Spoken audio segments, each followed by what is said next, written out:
is it contrary to Catholic teaching to believe in non-angelic, non-human intelligence? Definitely not. It's certainly not contrary to defined Catholic teaching, to explicit Catholic teaching. The Church has never taken a position.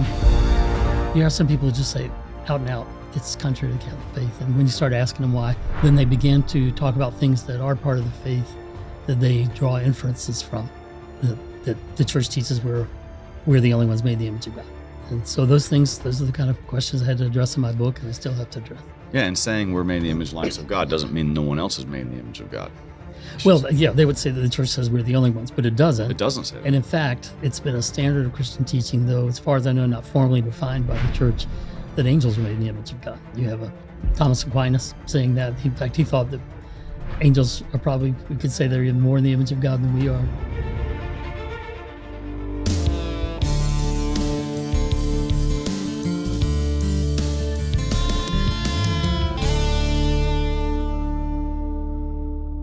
All right, Paul, my good friend.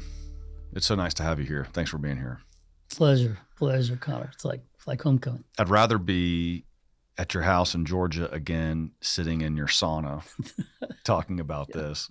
The sacred sauna, you have your guests there, and you have it's got to be the most sacred sauna in the world. You're sitting there sweating and talking about Jesus and redemption, and it's amazing. Got rosaries in there. Yes, there is. Yeah, you hung them up. I know. But I have to ask, just before we get into all of these incredible questions, and some of it is going to be a recap of what we talked about a couple years ago. I guess it was a couple years ago. And for the listeners out there, we're going to put a link in the show notes, whether it's Spotify or YouTube or anywhere. We're going to put links to the previous 2.5-hour conversation where we really dove all the way through your book, kind of went through the history, kind of went through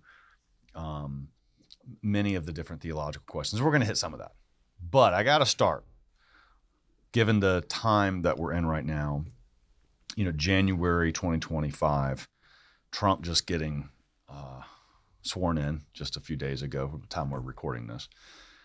But Paul, what are the drones? What's going on out there? You're one of the more educated people on all aspects of this stuff. At least you stay very plugged in. But Paul, what's going on? What are these drones?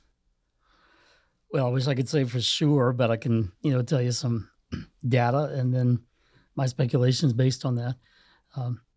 One is that we're not just, what's being seen is not just things that you would refer to as drones that look mechanical. Yeah, I hate the word drone because that makes you think of this little thing that, teenagers can fly around the park. Yeah, and some of these are the size of minivans and school buses and hovering over people's houses. It's not anything like the little commercial stuff you could buy. And doesn't drone imply that there's not a driver?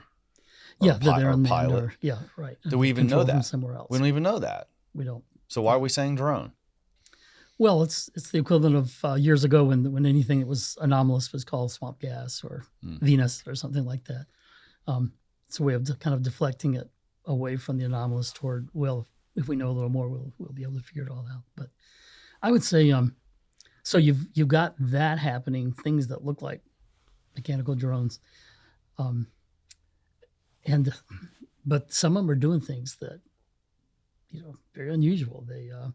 It's very clear from the reports of local law enforcement officials and others that, and even from the DOD, that they can't track where they're coming from or where they're going, that their tracking equipment is not working, that they can appear and disappear, that they sometimes, one police officer with a team in New Jersey talked about sending up their own drone to try to look at it, and it was disabled when it went up toward the thing. So all kinds of things that don't quite fit. And though some of them do fit the FAA regulations for lights and stuff, some of them don't at all. The second thing is that, by the way, I was hanging out with an American airline pilot just recently, and he pulled out his app. This was just a couple weeks ago, and he pulled out his app and he showed me an app that pilots have that show the blackout areas around the country, and you can see the map showing that no fly zones. Like that's what the app's doing. And he showed me, Conor, it has never been this prevalent. The no-fly zones are everywhere. They're everywhere, all around these big cities.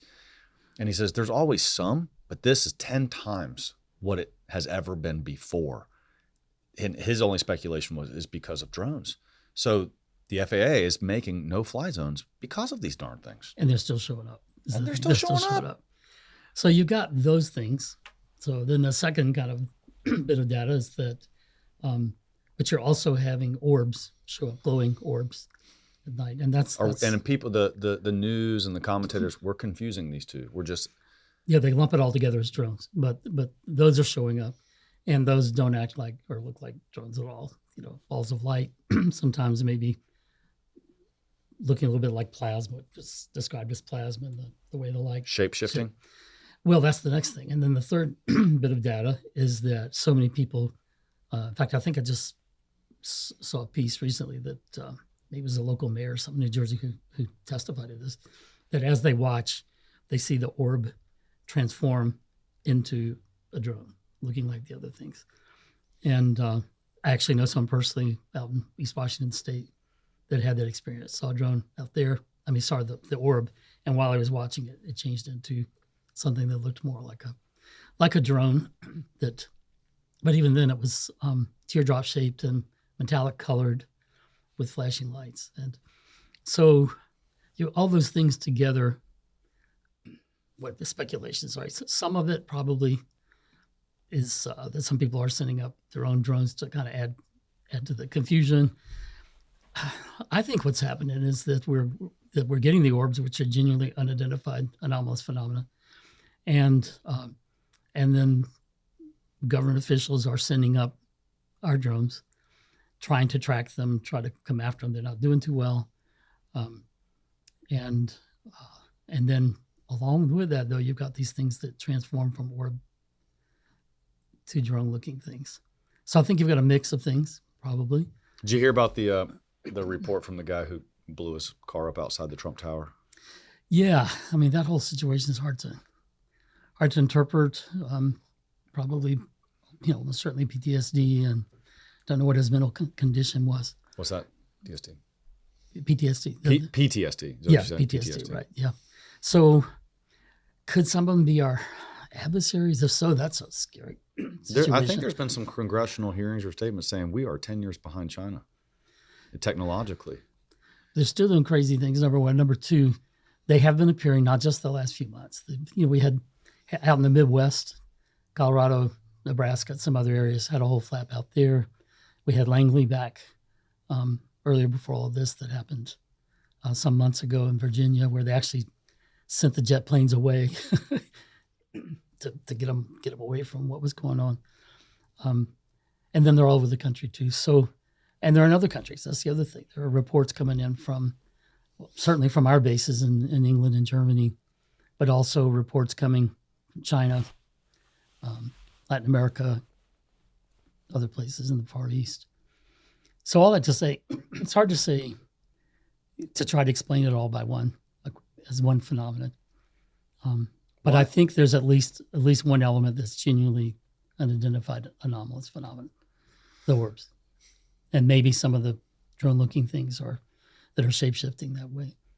All right, so when you go back into the 40s, pilots, very reputable pilots, have lots of testimony, and I've seen their testimony. I mean, even was it Chuck Yeager, one of the early, Right Stuff guys, talked about his experience. It might not have been Chuck Yeager. I'm trying to remember, but it's one of those main guys. Talked about their experience seeing these phenomenons outside their planes. This is just when they're flying around here. But one of the common things is that they just take off like bullets. They're gone. And that's one of the common things they're talking about with these, quote, drones and orbs is the ability, the propulsion to just, gone. And no one can, and if that was happening in the 40s, then, and it was like that, there was testimony out there, and their testimony is the same as we hear today. How could that have been China? Exactly. Yeah. You get this so-called tic-tac phenomenon where it looks like a lozenge. that kind of thing has been reported for decades and decades. And I think everybody's seen the Tic Tac video now from the USS Nimitz.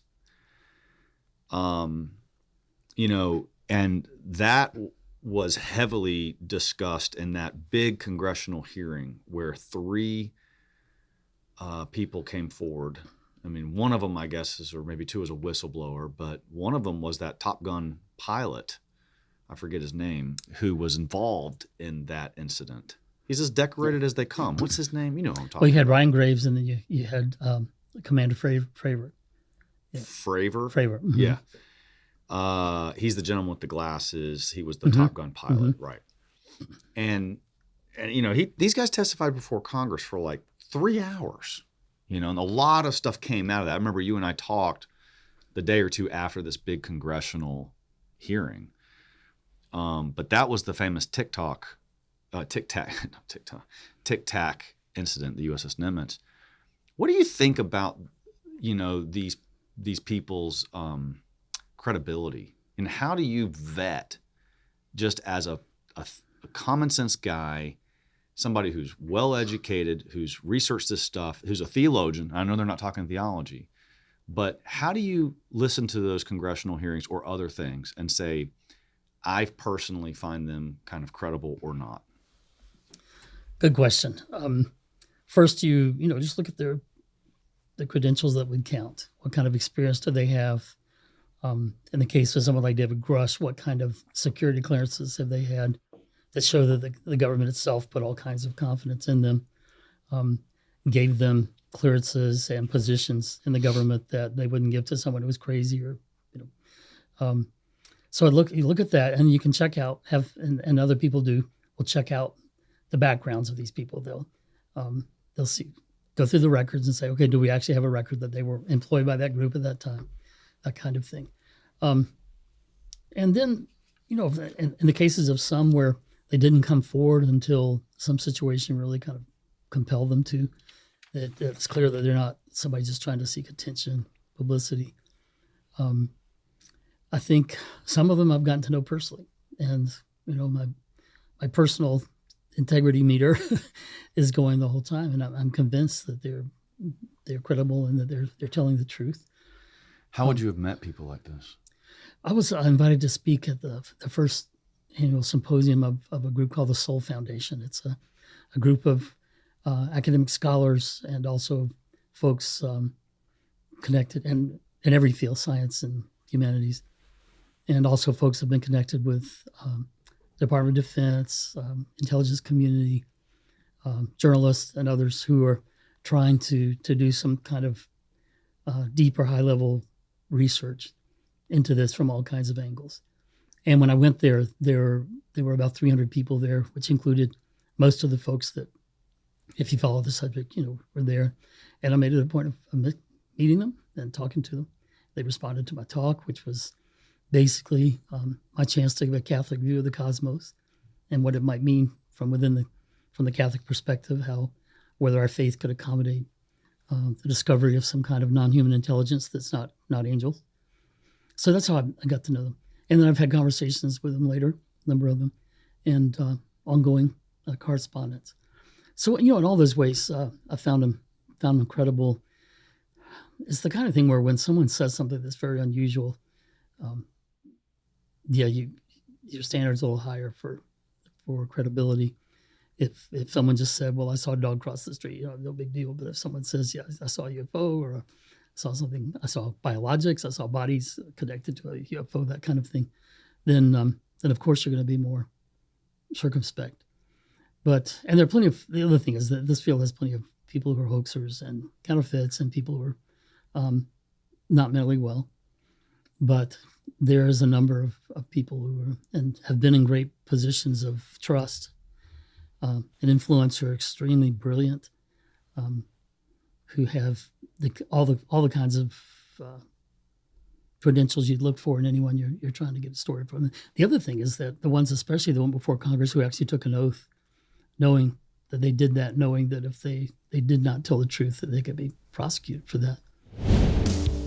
Hey guys, real quick, we noticed 80% of you that watch the episodes are not subscribed. So please do me the favor and subscribe and hit the bell for notification. That helps you get the content, but it also helps this amazing stuff get spread to other people just like you. Thanks for your help. Now let's dive back in. Conor, I've actually got, Yeah. you're talking about 1940s. We've got the Foo Fighters, Yeah. and I've got some photos of that here. I can throw up on the screen real quick. 40s? Yeah. Let's check it out. So, dude, Since we mentioned the Foo Fighters, I want to ask you about that testimony more. Look at those orbs from the 40s. And the 1945. Interesting thing about this is that both the Allies and the Axis They both saw folks it. saw them and thought they were advanced technology of the other side. Look at that. Yeah. I mean, this is stuff from the 40s. And again, it's not, for me, Paul, it's not like, well, that's true. It's that the same old story has been happening since the 40s. How long is that? It was like, what was that? 60 plus 20, 80 years? That's a long time, you know?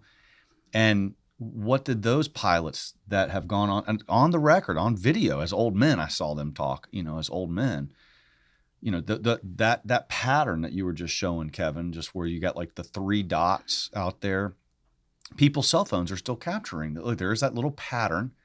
And like, whenever you see it, you wonder, is it 3 crafts or is it one in a triangle shape? Well, there's 4 there.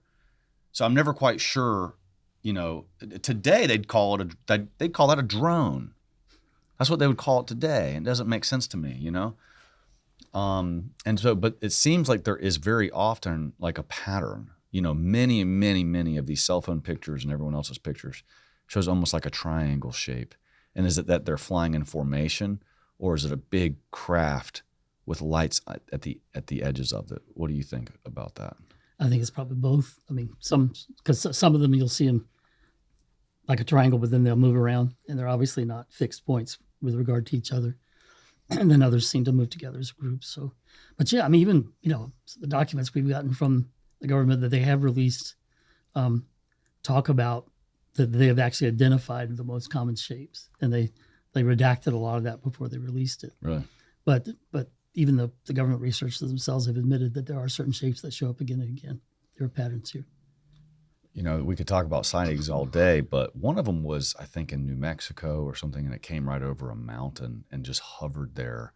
Maybe it was Phoenix. It was a phoenix. And it just, a massive object. It appeared either it was multiple objects forming a triangle or it was one big one. And it stayed there for like 45 minutes or an hour.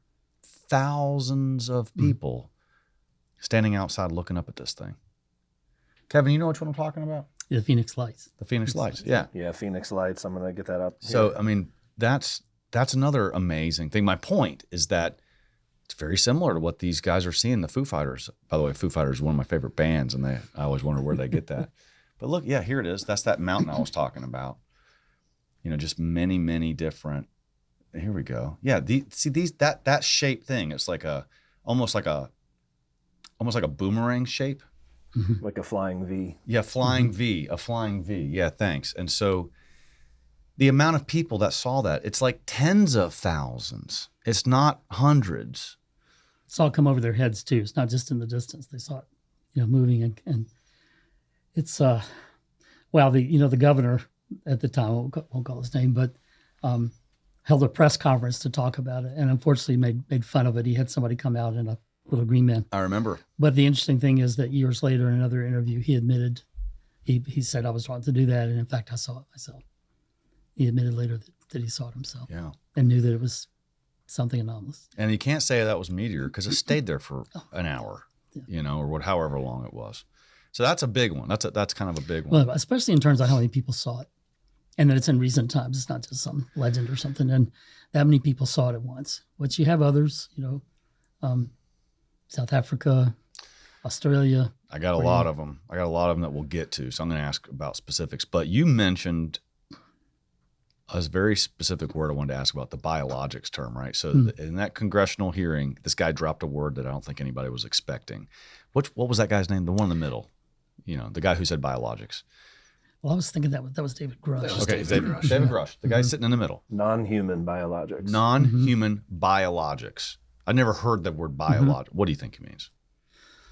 I think it has particular term in biology, but when he was asked to clarify by the congresswoman, he was talking about bodies, but it could have also been, excuse me, remnants of bodies. Well, I was thinking like bodies. DNA or something.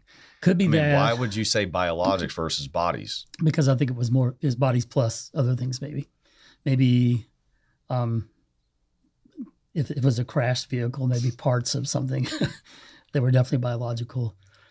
So if you go to a crime scene and you have biologics, you have like a body, but then you might have like saliva, blood, might blood, hair. Exactly. Yeah. Is that biologics? I guess. So they're just. I think anything was biological. There are even theories that the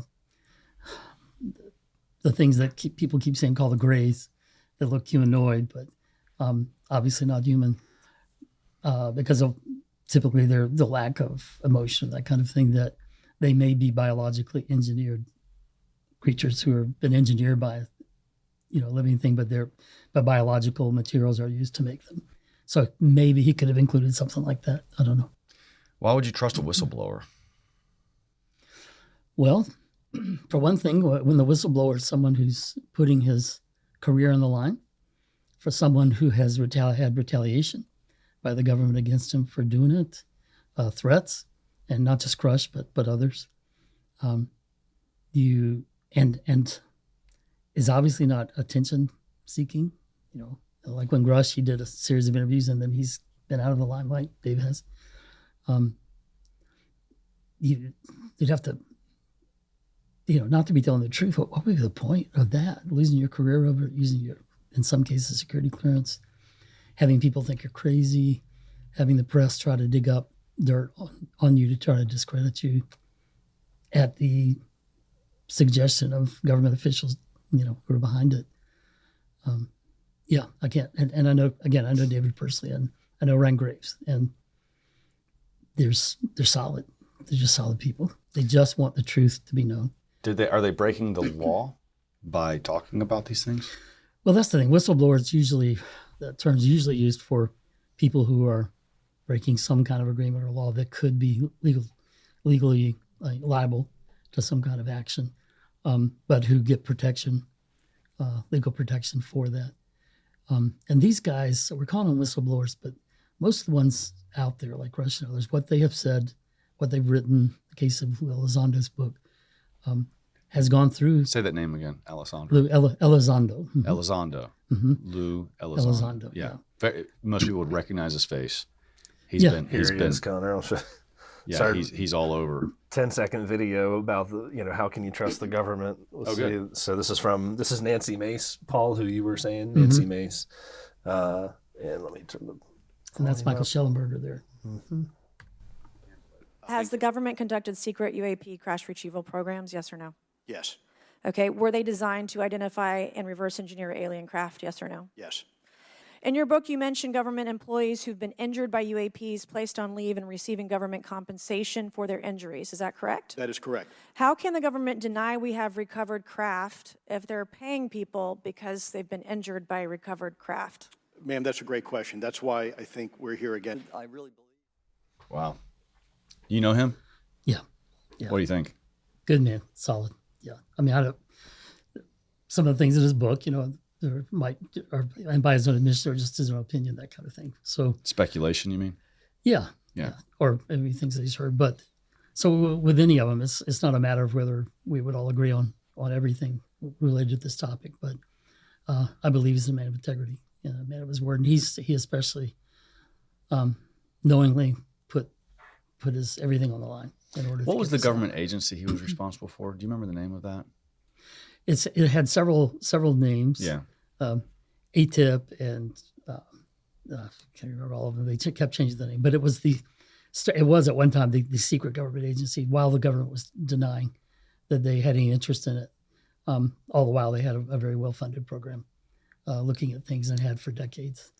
And the particular version of it that he was with, he began to be very disillusioned with how they were handling the information and the people they were keeping it from. One of the big problems has been that black programs, which are in Congress, programs that are funded but without they're secret programs basically.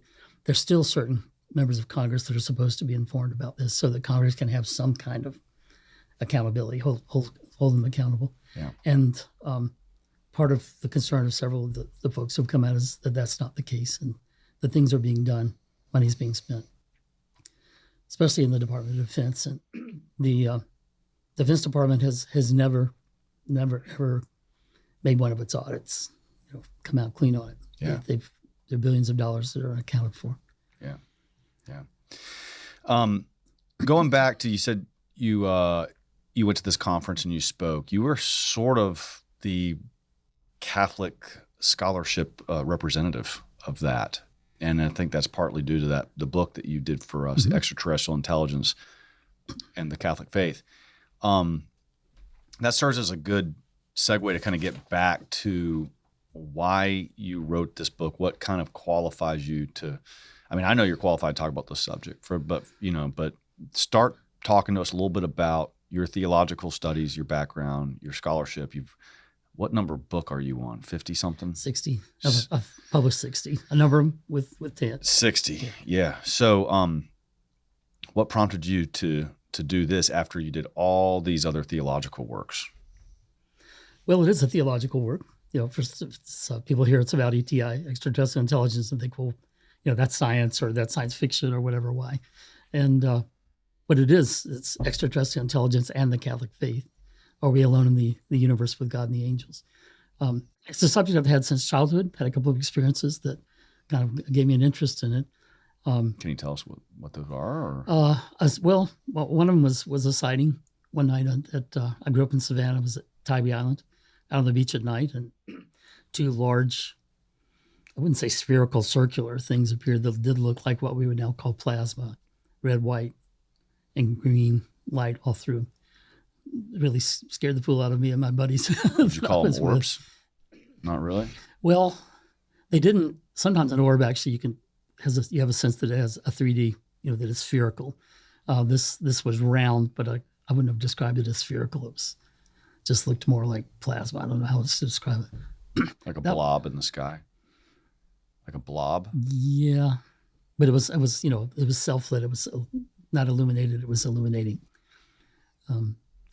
And then I used to have a dream. I'll go into that, a recurring dream about things that relate to this subject, but I was probably too young to have gotten that anywhere from reading or TV or anything. So you're at the beach with your buddies and these things pop up, like out of the water? Would they hang out? No, we just looked up at the sky. There they were. And then what happened? Like, how long did you see them? Well, we ran back to our car. Really? Drove back to my home, which was 8 miles away on the next island. And then they disappeared. We could see them all the way. But, if you can see the moon all the way if you're driving 8 miles at night. So can't really say that they weren't following us necessarily, but we could still see them until got to my home and they disappeared. They kind of freaked you out. Yeah.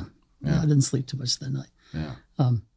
But anyway, once I became a Christian at the age I was raised in a Christian home, lost my faith at 12, came back to faith at the age of 18. And after that experience too, although it wasn't connected really to my conversion, but after I became Christian again, then whenever I would think about this, I'd always think about, okay, how does this fit with my faith? How would my faith make sense of this? How would my faith accommodate even, is there room for it in Christian faith?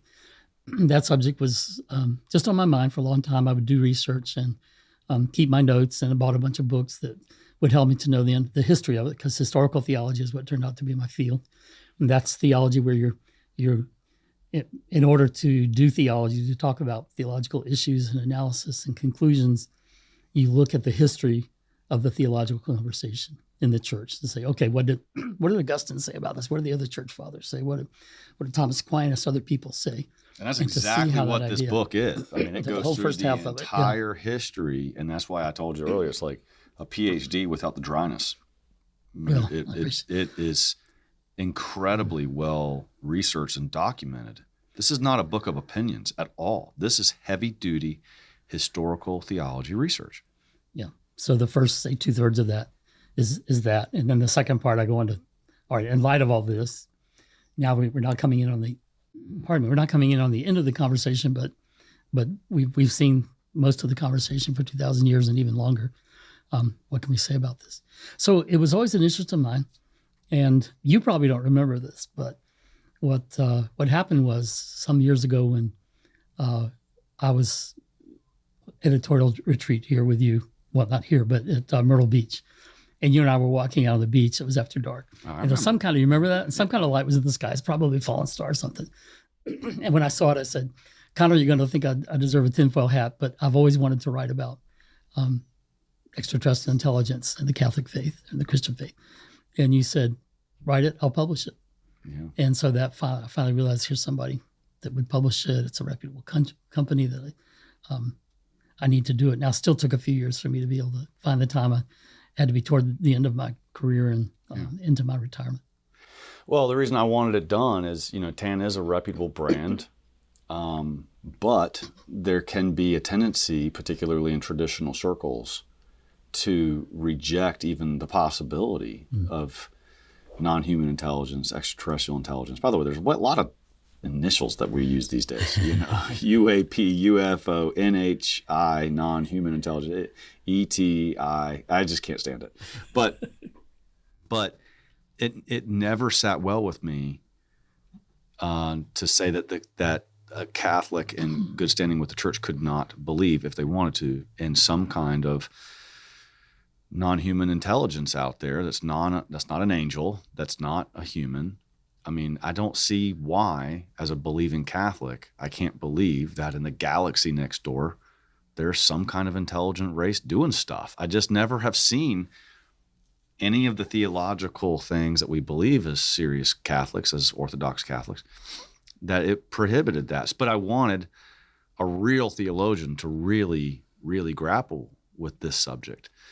So let me just ask you that. Is it contrary? I know the answer, but I'll let you explain. Is it contrary to Catholic teaching to believe in non-angelic, non-human intelligence?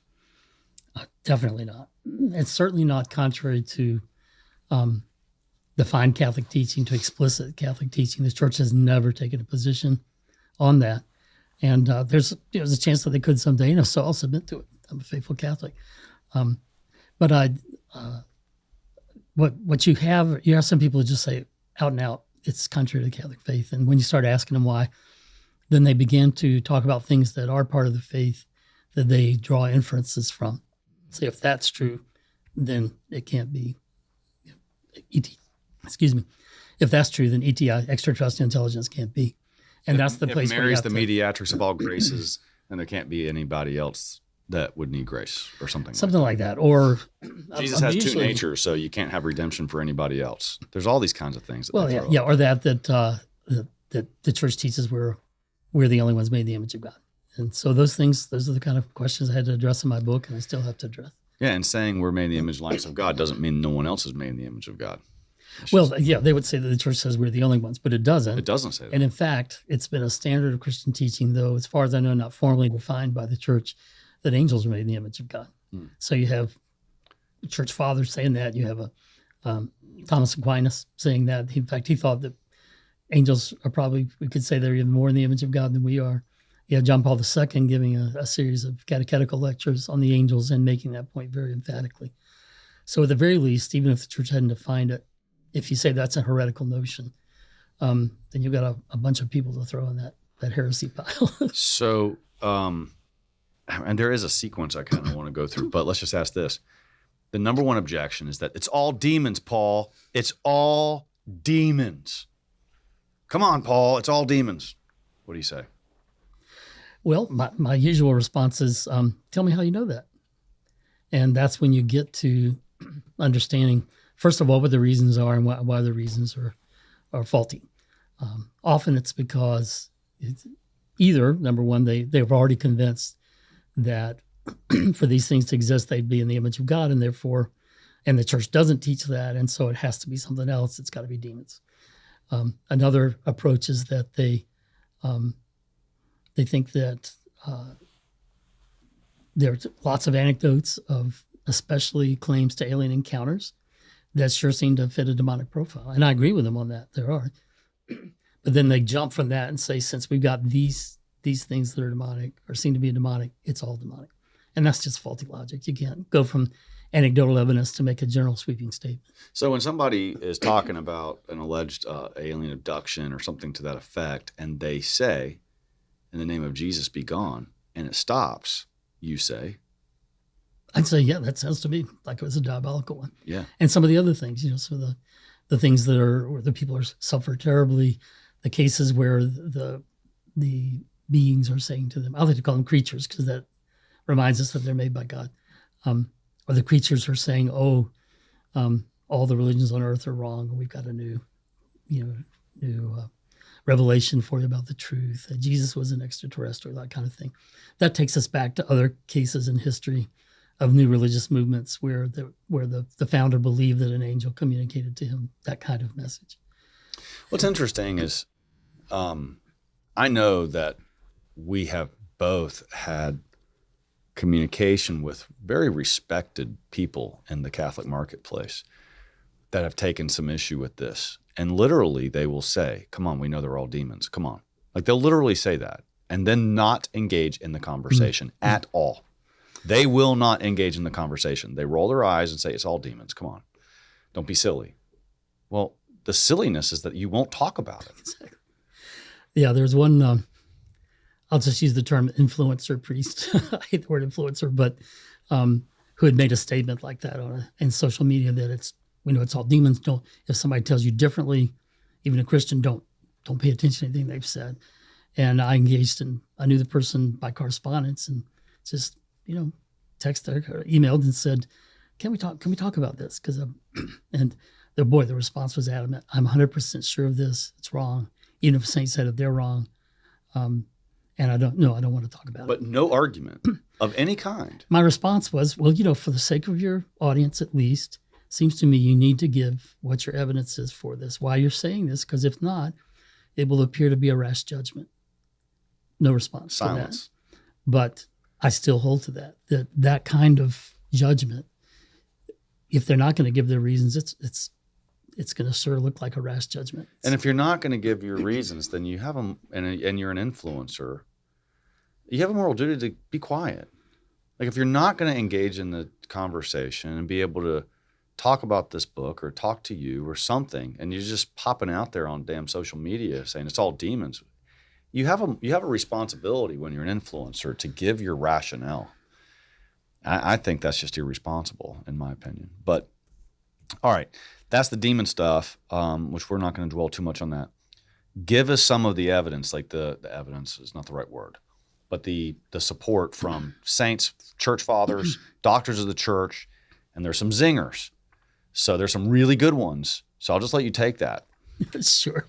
Now I need to say that, as I said in the book, when I quote these folks, I'm not saying that proves that these things exist. I'm not saying that at all. What I'm saying is that the claim that such an affirmation is heretical, is outside the faith, shows an ignorance of the faith or whatever, that's not true. Because the kind of people who have affirmed a belief or been open to belief in extraterrestrial intelligence as not something, apparently the fact that they would publicly affirm it, is not something that's contrary to the faith. Or if you want to throw all those folks in the heretic box, I mean, it's okay. Yeah, so Paul Thigpen needs if we need both, Conor and Paul need our tinfoil hats, then we need to put tinfoil hats on some big time canonized saints. Yeah, and others. So for starters, and keep in mind, I'm not just talking about extraterrestrial intelligence, but non-human intelligence, because there. All right, draw the distinction. This is like a lot of listeners just went, what? Okay. The notion that extraterrestrial means literally from beyond the earth. Non-human intelligence would be open to the possibility that there might even be intelligent life on earth, as we see showing up in cultural traditions all over the world. And you say, okay, that's just a step too far. But I will say this, again, before you call me a heretic, both St. Augustine and St. Jerome, St. Augustine, in my mind, one of the two greatest theologians, the Western tradition, along with Aquinas, and St. Jerome, the father of biblical scholarship. If they didn't know the Christian faith, nobody did. And both of them affirmed a belief in non-human intelligence. They thought that at least some of the mythological creatures that appear in Greek Greek stories, that they actually had some kind of real creatures that existed that those things were based on. And St. Augustine in the City of God, said that we have so many stories of people encountering these kinds of things that it would be imprudent to dismiss it or to deny it. And then St. Jerome. Well, say on Augustine, these kinds of things. Can you dial in a little bit on that? Yeah. So for him, again, Greek mythological figures, that they would get called incubi, succubi, like the Minotaur or something like that. More like Satyr and Faun and that kind of thing. So, for instance, I'll give him a clear. I mean, he's kind of generally speaking, but Saint Jerome writes about how Saint Anthony of the Desert went to visit Saint Paul of the Desert, and on the way there, he ran into a centaur, talked with him. And then the centaur left, and then he ran into a satyr, and they actually had a conversation. And what's a centaur and what's a satyr? Okay, in Greek mythology, the centaur was half bull and half man, and like bull from waist down and like human up top. Yeah. Okay. Yeah, okay. That. And then satyr usually was like part goat. I mean, they're portrayed in different ways, and part man. But he runs into when he talks to the second one. So again, this is Jerome. Saint Jerome telling the story that Saint Anthony of the Desert met these two creatures in the desert when he was going to visit Saint Paul of the Desert. Yes. All right. And then it's not just the story though. There's a second part to it. Keep so going. he records the conversation, and paraphrasing, he says, what are you? And he says, I'm one of those creatures that the Greeks falsely worship. And well, why are you here? Why are you talking to me? And he said, we've heard that the Messiah or the Christ, our Savior, one of those words, has come to mankind, and we want to know about it. And then Anthony begins to weep. And he basically says, you got all these Christians around who don't have the time of day to even think about God or be focused on Christ. Here are these creatures that are not even human, and they're asking about the Christ. It moved him deeply. And then Jerome went on to say, now for those of you, because people might say, well, he's just repeating a story, or he didn't really believe it, he was just repeating what was said. But then Jerome takes care of that point himself. He goes on to say, for those of you who don't believe that such things exist. And then he gives an example of how one of these creatures was caught during a certain time. According to other records, it would have been about the time that Jerome was born. And how it was shown to hundreds of people. And when it died, they preserved the body and they showed it to the emperor and all these things. So at the very least, again, I'm not saying this proves everything. It shows that the father of biblical scholarship had no reservations at all in affirming. All right, so let me make sure I understand. So you're saying that Paul Thigpen believes in satyrs? No, I'm not saying that. I'm kidding.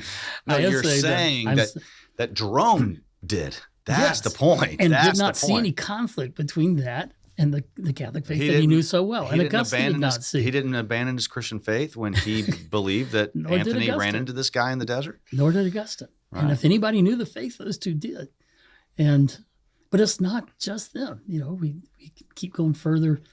By the way, this is what a historical theologian does. You track it through the ages. And so going to Jerome and Augustine, that's about as strong as a foundation. Now, that's not believing in extraterrestrial intelligence. That's showing the belief in ultra-terrestrial intelligence. Yes, or more generally stated, that it's quite possible, and they thought real, that angels and humans weren't the only intelligent creatures that God had made. There could be other intelligent creatures on the earth that are not sons of Adam. Yep. Hey guys, did you know that the Conor Gallagher Show is also on Spotify and Apple Podcast? Be sure to go over there and give us a follow. Thanks so much. Now back to the episode. What was the Augustine thing about we can't cross the ocean? Yeah. Walk me through that one. Okay, there's it used to be it wasn't really legendary when you think about it. It was truth, but seen as legend at the time. A kind of lore that there were men called the Antipodes, which means the feet in the opposite direction. That they were on the opposite side of the earth, so their feet are pointing the opposite direction from our feet, and that they existed. That they were human beings, and which is interesting because that kind of does away with people claiming that everybody thought the Earth was flat. No, that was stupid. They That was a Middle Age mistake, wasn't it? I mean, the ancient world. the knew ancient it. world. Yeah, The Greeks they proved it. Yeah, they measured the circumference of the Earth yeah. very accurately, and so he was presented with that, and he said, no, it can't be. But his reasoning was, he said, because all human beings are descended from Adam. They would have to be descended from Adam if they're men, human beings. And we know that the ocean is impassable. You would have to get through across the ocean to get to the other end. We know that the ocean is impassable. Augustine really thought, as many people did, you couldn't that was cross. The science of the day. And so that that's like us getting to Mars. It's them getting across. Exactly. Yeah, right. So he would, two things he didn't know, you couldn't expect him to know. One is that the oceans aren't impassable if you have the right technology. And number two, he didn't know about the land bridge. So if he thought there could be intelligent creatures on the other side of the ocean, clearly that's not the son of Adam. That's the whole point, right? I mean, that if the claim is that they are human beings, well, it can't be because they couldn't have gotten there. Right. He was an amazing theologian. So he obviously sat around with his glass of wine or whatever he did and thought, well, if he's not a son of Adam, what does that do with Jesus' incarnation and redemption? If Jesus died on the cross, did he save, the Antipodes souls as well? Like, they must have talked about this. And guess what? When we did discover basically the Antipodes, when Europeans got to the New World, and that was the question that got raised. These people have been separated from us. They've had no chance to hear the gospel. What about salvation for them? And really? that was one of the things. You even had some people trying to claim that the indigenous Americans were not human, and they were something less than human. And so the church they didn't understand the land bridge. And that's what I said. The whole land bridge thing, of course, was, Augustine was unaware of that. If you'd told him either one, that there was a land bridge that people could walk across, or number two, with the right technology you can get there, then it would have been a different argument, a different thing. Oh, have you seen the argument of like during the Ice Age where the ice came really far down and you could basically take your little canoe, the Vikings or whoever, along the edge, and just hop off and stay on the ocean, stay on the ice for a while and keep going and you just go all the way across, just taking breaks on the ice and maybe hunting seals or something. I don't know. But I mean, it's kind of a fascinating point of like, how did they get there? I should say. But that was that whole thing. But the reason it's good you raised it is because some people have misunderstood that event, that situation, that debate, and claimed that he was saying there can't be anything other than humans. That wasn't. He was saying if they're human, they'd have no way to get there. But they have to be descended from Adam if they're human. What about more about so take us up, right? So you got Augustine, Jerome. Keep going. It's important. We have to realize that the church typically will accept the science of the day unless it's clearly contrary to faith, and that doesn't happen too often. And when it does, it's because science is kind of overstepping its bounds. But the science of the day was the cosmology of the ancient Greeks, and that was the most popular was the Earth is the center of the universe. And then the sun goes around it, and the planets all go around it. We're the center, and they didn't have any notion of planets as we know them. Planet in Greek just means wanderer. They thought that the planets were themselves stars because they were lights in the sky, but they wandered. They didn't go according to the path of all the other stars that would go across, and so they had no foundation with that cosmology of even thinking about life on other planets, because for them the planets were stars themselves. They weren't balls of gas or rock like we know. Even then, they did have a notion that Plato and Aristotle was open to it, that the planets and the stars were actually had souls, that they were animated, they were alive, intelligent, moving across the sky. So in that sense, they allowed for a certain form of extraterrestrial intelligence. And the thing is that so, for instance, by the time of Aquinas, he was still very bound to the cosmology of Aristotle, as most folks were. But he allowed for that possibility. So in that specific sense, he was allowing for extraterrestrial intelligence. That the planets or the heavenly bodies would be animated by souls?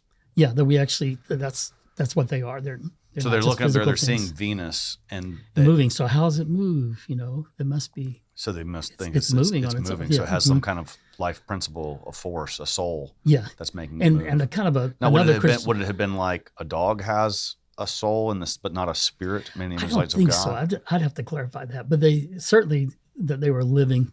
But I think the fact that they Like a went plant on a is particular alive. plant, but on a particular path, and all that they, had intention. But of like he some looks at a kind. plant, anything that has some kind of life force to it can move usually, right? I mean, rocks don't move, right? So he's seeing the planets move and think that it's somehow alive.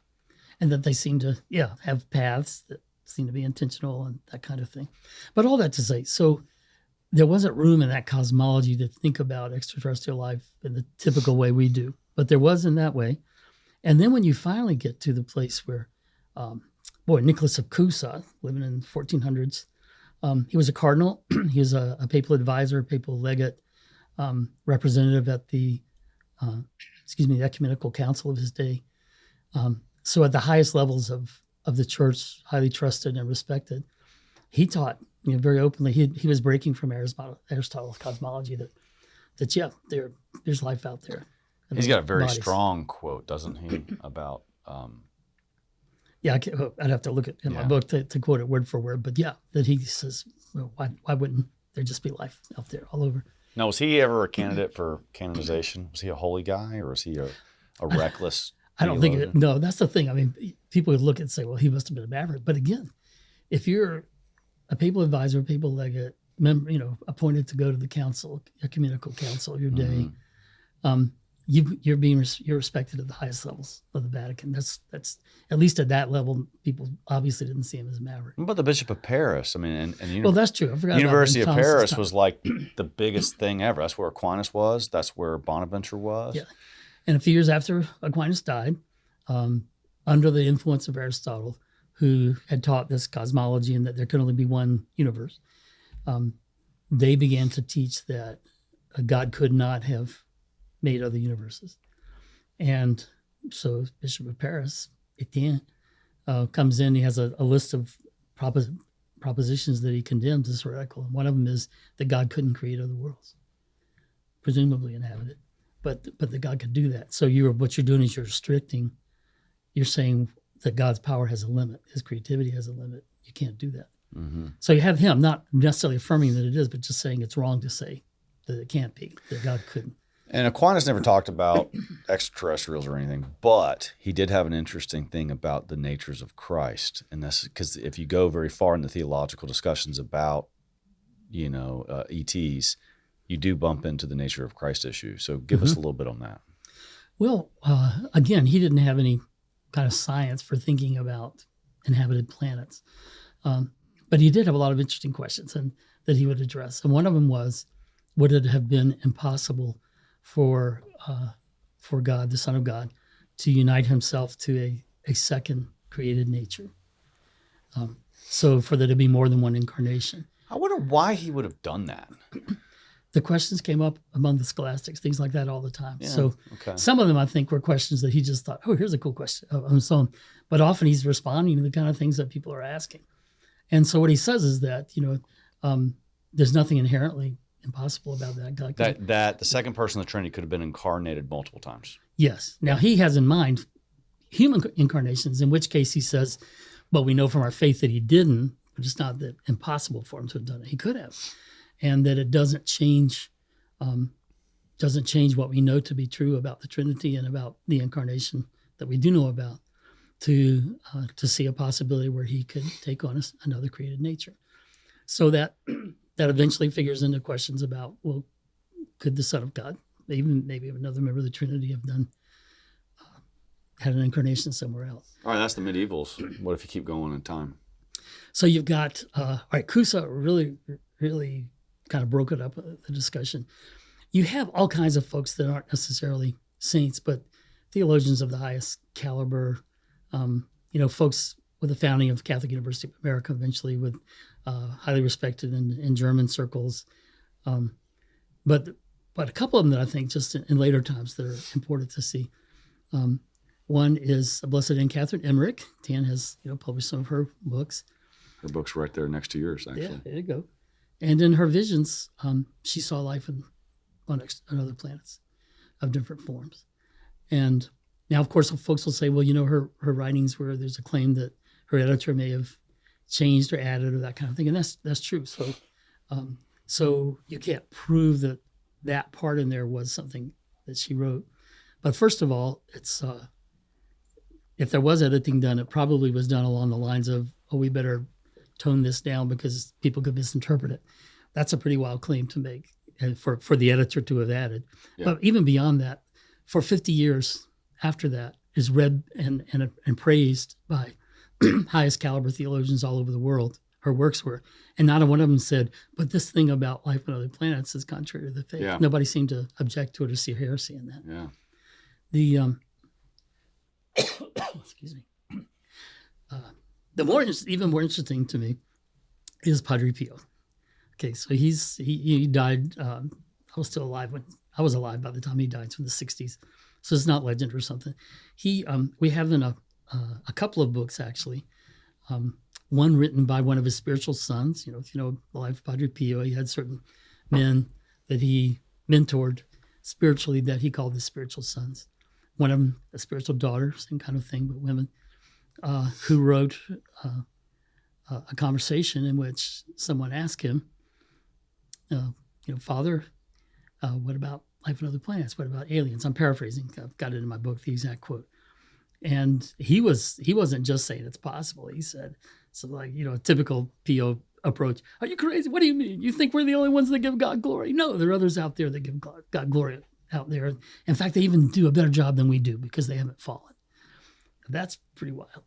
To me, that's because it's Padre Pio. I mean, if I had been the one asking him questions, my next question would have been, Father, is this a conclusion you've come to as a theological opinion, or you're convinced that it's true, or is this something God revealed to you? Because he is known above so many others. He's a mystic. A mystic who was that God revealed hidden things to, of all kinds. He could see things happening at a distance. He could see the future. He could read souls. All these things that God was continually revealing to him. That would have been my first question. Is it that kind of thing that you're saying? God has shown you this, or have you just concluded this firmly that it's true? But either way, I've had folks claim, I don't think that really happened. But the books were published by the same, by an apostolate that was part of San Giovanni Rotondo, the ministry where he was, by people who knew him. The first one was just a few years after he died. They would have known, the people who published it would have known if he was not really a spiritual son of Padre Pio. They would have known him. And they published the book believing that what he had in it was true. And that's just one little item in many others. But I don't have any reason. And I have, though I can't get the book itself, it's out of print, and it's so far only in Italian. I did have an Italian translator friend who actually found the book for me in Italy, photocopied the pages where the quote was, so that it's not something that's made up. It's real. About John Paul II. Yeah. So... all right, here's one of the things I like to say that I think is important, that there are people claiming that the catechism teaches, based on certain passages, that there can't be extraterrestrial intelligence. We're the only ones made in the image of God or whatever. And they'll quote the passages. I read those passages a very different way. And I'm not the only one that does, that is not saying that at all, that's a question that's not even in view in those passages that he's referring to, or a number of people refer to. So I say, okay, who is the one person who would be most likely to have the right interpretation of the catechism, to know what its intention was, and to be able to say if it was right or wrong? Well, St. John Paul II, of course. He's the one who commissioned it. He's the one who shepherded the thing. He's the one who wrote the introduction. He's the warm, enthusiastic declaration affirming it. So if the catechism taught that it's contrary to our faith, to the existence of extraterrestrial intelligence be contrary to our faith, then why did this happen? On one occasion, an audience in a public audience in a parish in Rome, he's having questions, and a young girl in the audience asked, Holy Father, what about aliens? Now, if he knew that it was contrary to the faith for them to exist, he would have been morally obligated to say, well, actually, dear, that's contrary to the faith. We know they aren't because it's contrary to the faith. He could have even said, we don't know, but science will tell us. But that's not what he said. He said, always remember, they're God's children too. That's an affirmative to me. it's a soft affirmative, but what it's not is a denial. It's not a no. And he would have been irresponsible if he knew that they can't exist. It's contrary to the faith. Or he could have say. said they're all demons. Yeah, certainly could have said that too. So you've got that Pope Paul VI recorded conversation where he's open to it and could see how non-human intelligence on other planets could be part of the glory of heaven. And then a whole slew of really well-respected theologians. But these are just the ones that are kind of saints or pope or, doctors of the church, fathers of the church. All right. So that's really, really good. And in our previous sit down, which again is in the show notes, if you want to dive more into the theological implications, they can go and watch that. But I want to return to getting now to, that was a kind of a quick overview of, the theology of this, how you've traced it through the years, through the centuries, the millennia, and your underlying, your whole point, the summary of your whole point, if I get this right, is that the Catholic Church, the entire history of the Catholic Church and thinkers have been open to the discussion about extraterrestrial intelligence or non-human intelligence. And to simply claim that as a Catholic you cannot believe in these things is just clearly inconsistent with the tradition. Fair enough? Yes, and that more than open to it, there have been a number of figures that almost no faithful Catholic I know would say they didn't know what they're talking about theologically, have affirmed it. Right. Okay. Now, let's come back kind of to more the current day, and let's just jump into. We've talked about the perception that these are all demons. Okay, and that's, I think we've handled that. What about whether this activity is psyops, right? Psychological operations. That gets weird. Help us with that, because you have researched this and looked into it. Yeah, that's the idea that all of these cases are our own government doing things for whatever nefarious purposes they have, because the things they've done, if they've done it, it's led to all kinds of fear and confusion and injury to people. So the claim has been, well, one claim is that, and this is the one that it's the hardest for me to understand, that people take seriously, but it's usually among people who are very excited about the end times, apocalyptic speculation. Their entire website's out there, but that they believe that all of this is a false flag operation by the governments of the world, ours and the others, to terrify the populace into thinking there is a threat from extraterrestrials to the earth, and that the only way we can meet the threat is by setting up a one world government to deal with it. And of course, that's a setup for the Antichrist. And so this is the great deception of the end times. And they'll quote passages which have nothing to do with it, like there's signs and wonders in the sky. Jesus had said at the end. And of course, kinds of signs and wonders he's talking about are the things like comets and eclipses and things like that. I think that's pretty clear. That's what it's always meant in scriptural tradition. But all right. So, but here's the thing: is like I don't. If the government could pull off a one world government to oppress us, I believe it. Like, I believe they would do it. Yeah. I mean, so on that sense, I'm sympathetic, because that's a fear, a legitimate fear, in my opinion, right? But I don't understand how they see these things as a false flag operation. I don't get there. Well, as far as I can tell, they get there because they already have the presumption that there can't be extraterrestrial intelligence. Right. Therefore, it's got to be demonic. Therefore, either the things are real and they're demonic, or the things that aren't demons are still part of a diabolical plot. Yeah. So that kind of thing. You have others who, claim, not even on Christian grounds, that these are all things that the government is doing to fool people for whatever reason, and they come up with all kinds of reasons. I would say that, excuse me, it's, if you just, and I would say this to most Christians looking into this, don't just go with a few texts that you might read or podcasts you might listen to. There's so much superficial stuff, so much misinformation out there, that you need to read deeply into this. And once you start familiarizing yourself with all the cases of what has happened, the kind of hard evidence we have, it would be really hard to believe that our government would be capable of the kinds of things that people are encountering and seeing. All right, what's the Vatican? How's it fit into all this? What's it doing historically? Where has it been? What does it know that it's not sharing? Where are you on all that? Well, can't know for sure. There is David Grush, one of the guys that appeared before Congress, confirmed what had been kind of part of the UFO lore in the community for some years. Because some years ago, let me back up. Some years ago, Kevin, we've mentioned David Grush many times. You just throw a picture up or something so we can look at it. I'll get him up. Okay. But in an interview, he confirmed the basics of a story that had been going around the UFO community for decades. Not exactly sure what year it was, but some Italian journalists published what they claimed were documents sent to them anonymously that from the Italian government under Mussolini, showing that there was a crash in Magenta, Italy in 1933, I believe it was. That's really early. Yes, it is, even before the Foo Fighters and all that.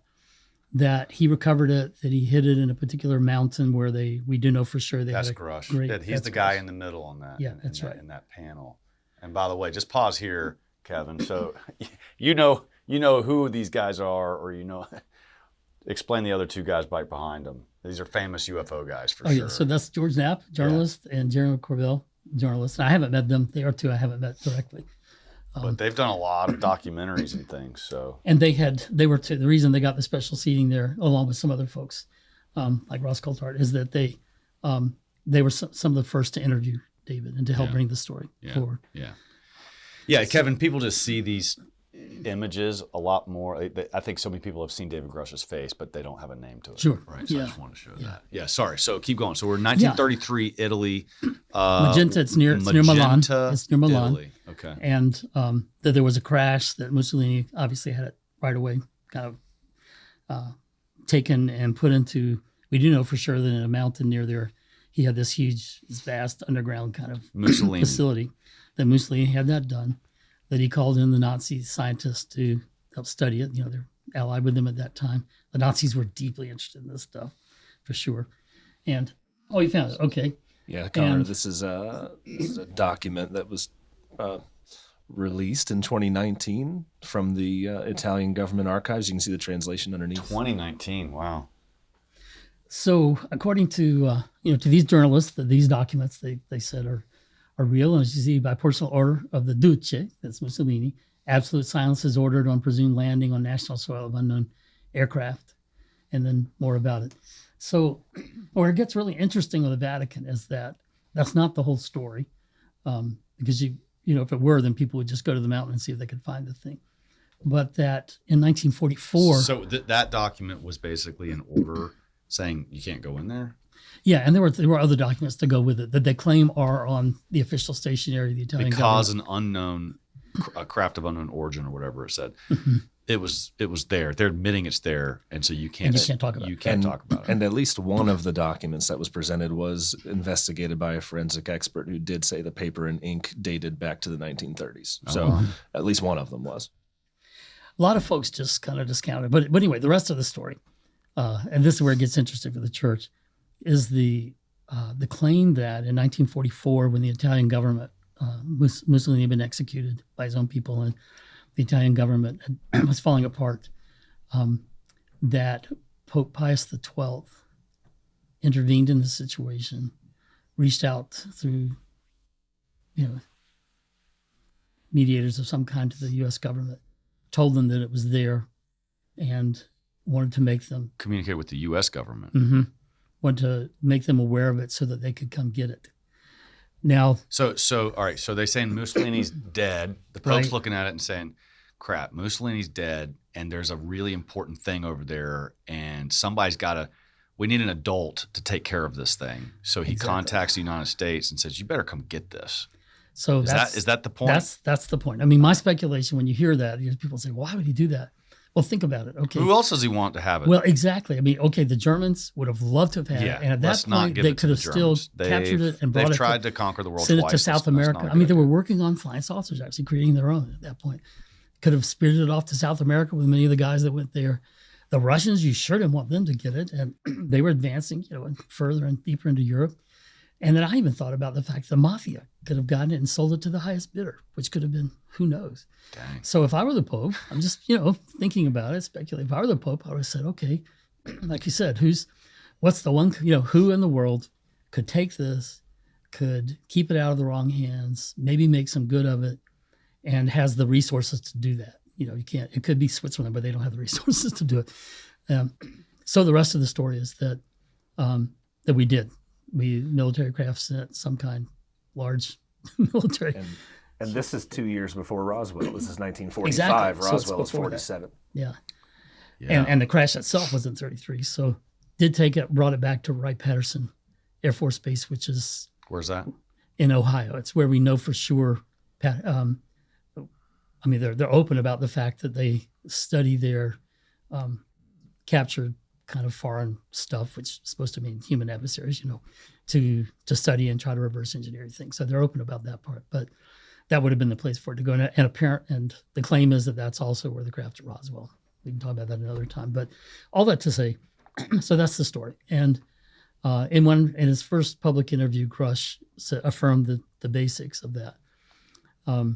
So a lot of folks are saying, wow, okay, we just thought that was probably kind of a wild story. There's some of the evidence that Kevin mentioned, but it just seems so wild. I asked David myself, and I said, okay, when you said this publicly, are you only basing it on the documents that had been shown public before? Because a lot of folks felt like they may have been genuine, but it wasn't enough or something. And he said, no, it's based on other things. I have other intelligence. And so if that's true, what it means is that at the highest level, the Vatican would have known about it and chose to remain silent. And I could understand reasons for that too. I'm not saying it did happen. I can't know for sure, of course, where I am. But someone like Grush has affirmed it. Make sure to follow @ConorGallagherShow on Instagram and Facebook. It's there where you can engage with the content much deeper, behind the scenes footage, behind the scenes content. It's going to be fascinating. Now back to the episode. All right, going further in time, as Kevin just said, it was a few years before Roswell. Everyone knows the name Roswell. What do you think Roswell was? Oh, it was a crash. It was two crashes. Come on, it was a weather balloon, right? Yeah, right. Yeah. All you have to do is look at the newspapers of the day. The day after it happened, there's this big story by the newspapers in which the head of the base, they've all said, yes, we've recovered a craft, blah, blah, blah. And then within 24 hours, a retraction. Oh, it wasn't that. It was a weather balloon. And then the man who's in the picture holding the weather balloon, looking like a deer in the headlights, before he dies, he says, I can't hold the truth back anymore. They ordered me to tell a lie about it. Yeah, that's the famous paper there. Yeah, that's the one. And then right after that is the other one. So they changed the story, and the thing is, they actually changed the story again later. There's and tried a guy. to claim it was That's something the else. famous image of him holding it. Yeah. And he's like, "Oh, I'm going to go to hell for lying." So he did confess before he died. There's also this landed on some guy's farm, like his desert farm, right? And I remember I saw a video of the guy where this craft landed. I think he's the one who first found it. Yeah. I saw a video of him when he's 70 or 80 years old talking about this, and he's saying, it's just so believable. He's not the only one. People have been interviewed from that all talked about and being told by figures that show up at their house, you cannot say anything about this, or we'll come after your family. That's a common theme. It is. The Men in Black kind of thing, right? But anyway, so Elizondo, we mentioned before, he's confirmed that. Dave Grush has confirmed that. The people that I believe the most have all confirmed it. I don't have any trouble. All right, so 1933, 1940 something. When was Roswell? 40 what? 47. And then So does anybody in their right mind think that we had some country, and maybe us, we had this incredible technology that was able to perform these things that World War II pilots saw as Foo Fighters? That like today people can say, well, we have that technology now. who thinks that we had that technology back then? Because either, right, isn't there three options? One, it's non-human technology.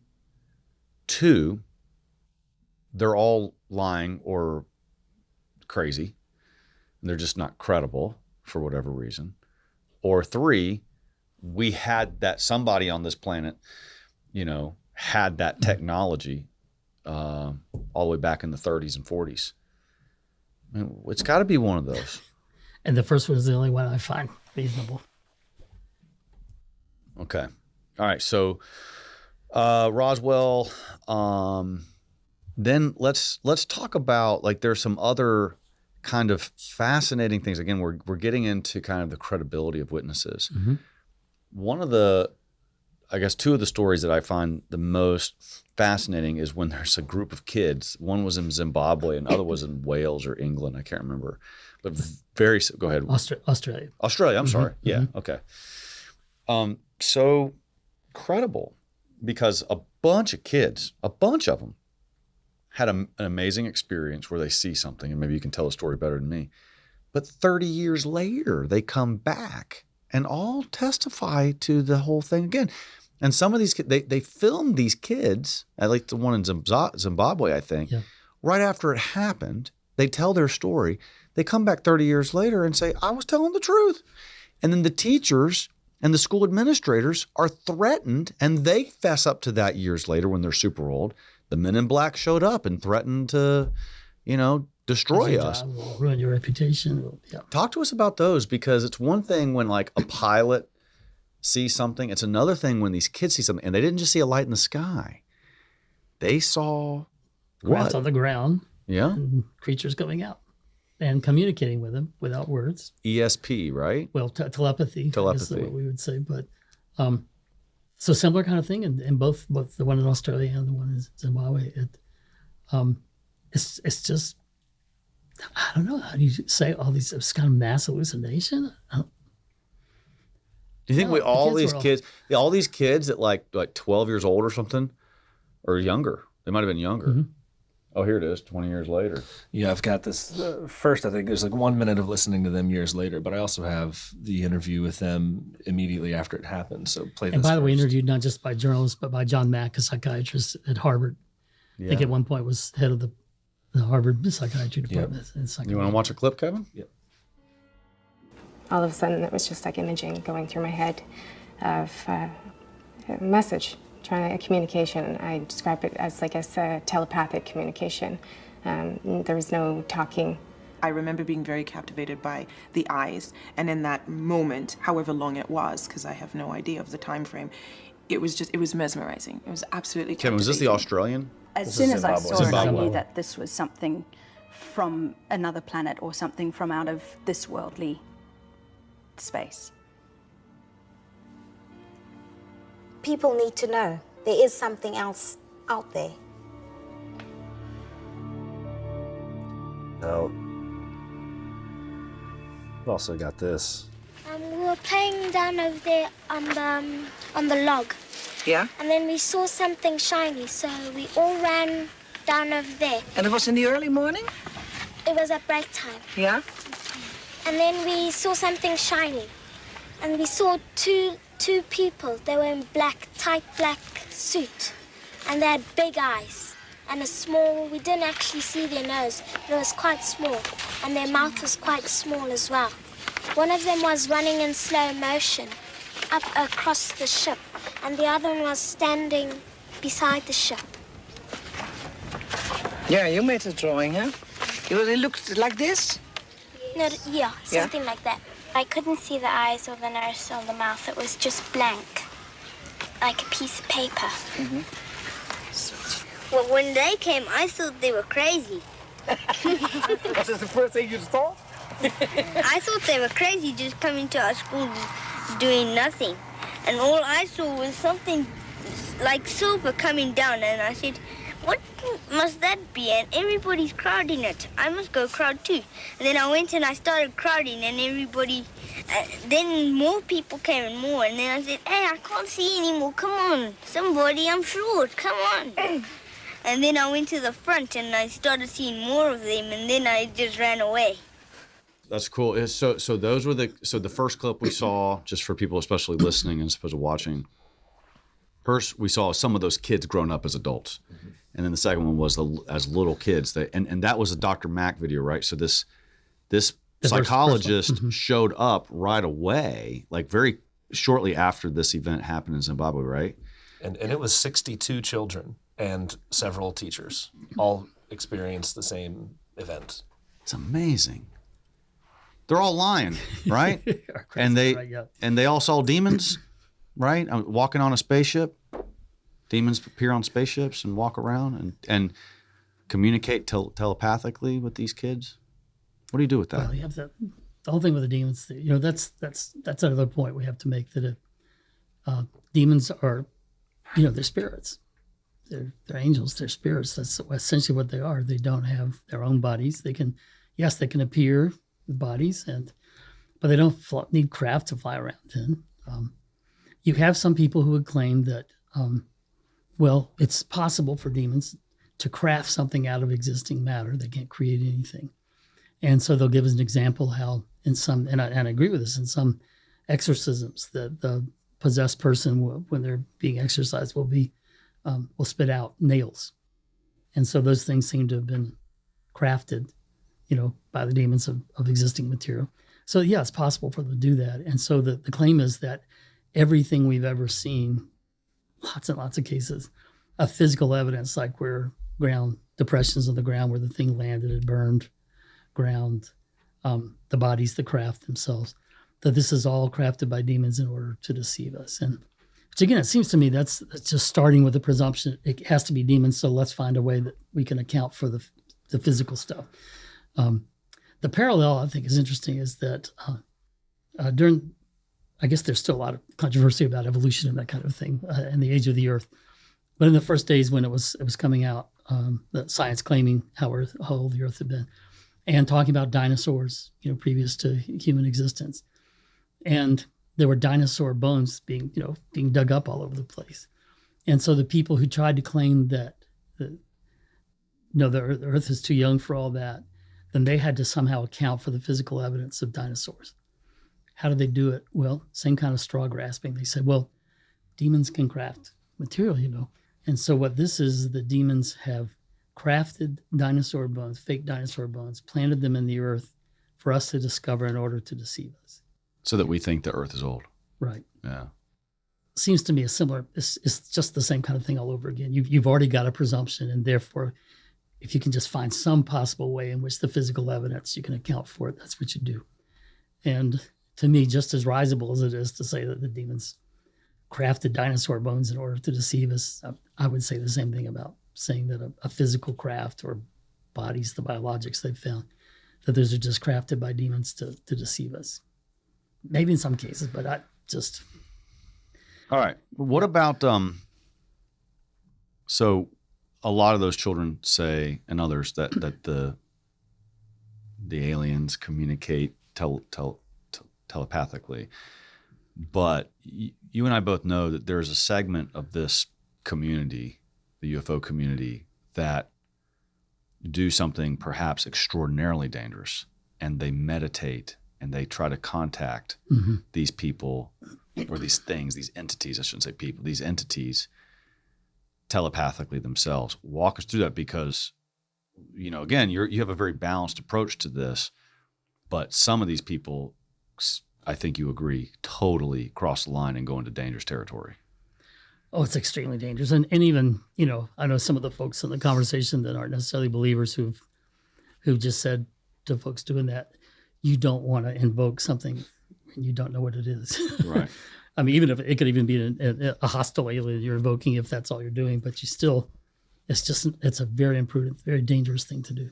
If you don't know for sure what they are, even if you think you know, to invoke them is a very different matter. To try to summon them is the word that gets used. And one of those big, one of the main guys in this whole movement, I forget his name, but he's a doctor. Gary Nolan. No. He's a doctor, and he runs a huge... You're talking about Stephen Greer. Yeah, He's here in North Carolina. Yeah, Stephen Greer. Used to be anyway. And he seems to have incredible documentation about government projects and like what is alien versus what is man-made. But then he leads these damn seances and they sit around and invoke aliens somehow. They communicate through seances. I was like, what's he doing, Paul? Yeah. You know what I'm talking about? I mean, yeah, I don't think they call it seances, but they call it CE5. It looks like a seance. Close Encounter 5. Yeah, right. Yeah, I think it's an extremely dangerous thing to do. And you've got just recently another, person coming out saying that we did something similar, but a different protocol.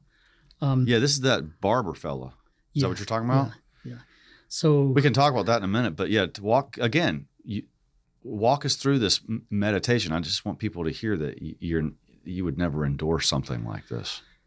No, I mean, no. It's if they show up, it's one thing. It's another thing to try to call them down, because even if it were possible to do that, you could get demonic, counterfeits, and that's why. If you're trying to summon an alien with your mind and soul, that's a big opening for a demon to come right in. All right, let's take the parallel example. Okay, the scripture makes it very clear, Christian tradition, you don't try to summon departed spirits, human spirits, right? You don't try to channel, we would use the word today, but channel, yeah. Necromancy, it's called traditionally. Okay, does that mean that departed spirits don't exist? No, of course they are.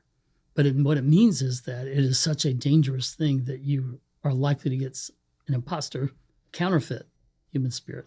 And we do have in our own tradition that human spirits, departed spirits do show up sometimes, usually going through the purgatorial process, asking for prayer, that kind of thing. We got the book Hungry Souls. Well, exactly. It's all about these. Yeah.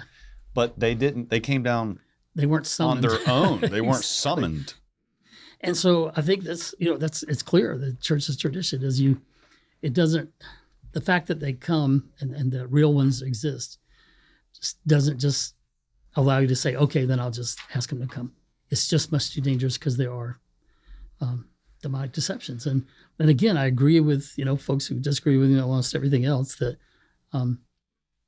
yes, some of these cases, almost certainly, they fit a diabolical profile. I've written books on spiritual warfare. I'm familiar with the classic diabolical stuff. But you can't jump from those anecdotes to the whole. Just make a blanket statement. Yeah. I meant to ask you about the Brazil incident because that's a major one. A major one. And I meant to ask about that after the kids because there were, kids involved in that, and the whole town. But tell us a little bit about that. Excuse me, Conor. I've got the trailer for that documentary too, which is like 2 minutes long. I'd watch it. Captures the whole thing. I'd watch it. I watched this documentary and it's good. Yeah, it's good. I met James at the last conference too. Fox, the guy that just produced all those. He's a great guy. I'll get that. So you want to watch it before I speak? Yeah, let's watch it. Yeah. Sure. This was a shocker. 1996, the people of Varginha, Brazil, witnessed a UFO event that would change their lives forever. Só que ele planava, ia perdendo lentamente a altitude e ia caminhando. Call it another Roswell, if you will. That is a crashed vehicle that had beings on board.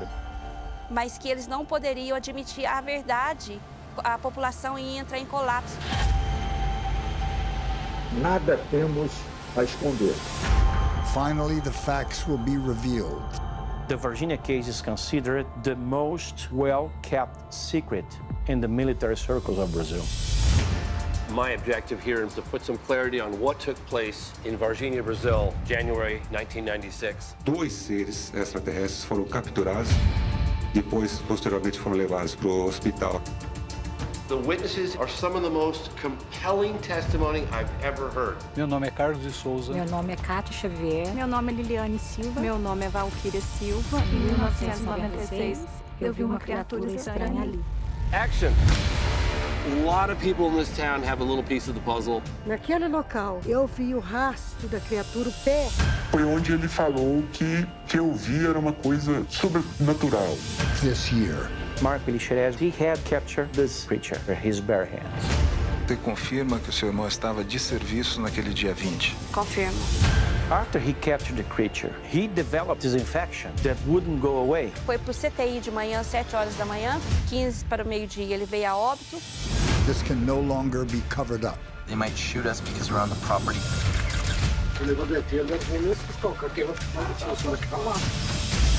This can't be denied.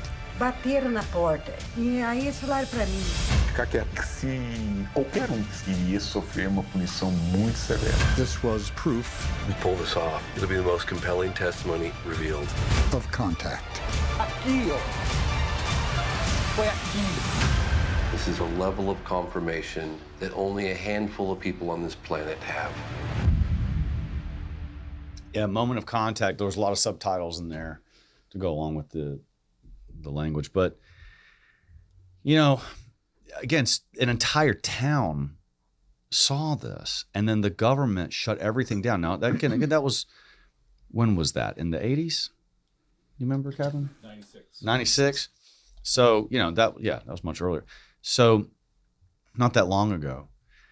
I feel like I'm showing my age by saying 80s when it was really 90s. But, you know, so many eyewitnesses, people who saw the craft go down, people who claimed to see these little creatures walking around, and then a rather staggering testimony of the military people who allegedly picked up one of these creatures and then is hospitalized and dies the next couple days from severe infection and probably some kind of radiation poisoning or something. I mean, his whole body shut down and he died.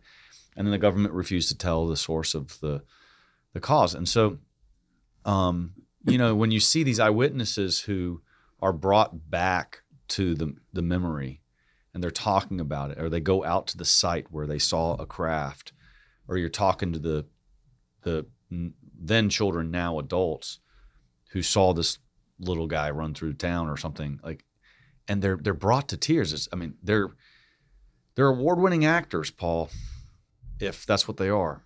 Really good, but it's tons of people. And I think the main story in that is that they recovered bodies and then the government made them disappear. But they interviewed, I think, the radiologist, who did x-rays on this creature, this dead creature at this point. These are doctors who kept silent for all this time and finally came out and talked about it. It's just, if this was all fake, it was a staggeringly well pulled off conspiracy dealing with multiple demographics, people of all different ages, all across this town.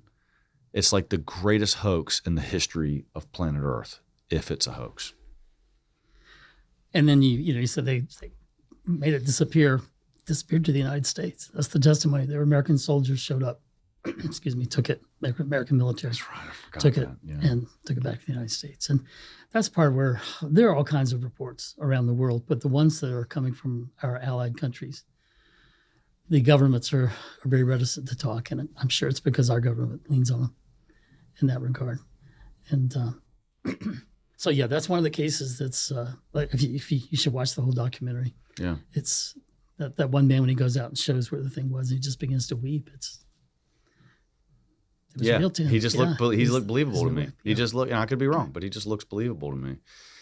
And again, just the mass of people and testimonies from all different. I mean, they all have their story about what happened over those day or two. You know, it's just incredible. Yeah, moment of contact is a great thing to even go have watch. Details I'll mention that where they talk about, the smell of the creature, and that they'll either say like ammonia or sulfur, which is interesting. I know. I think it was very strong, and it was like smelled the whole hospital up. And guess what? There are other people encounters in other places claim to have had encounters that testify to the same smell. Yeah. Now, how do you just come up with that? Because it's not generally in the literature that it's like that.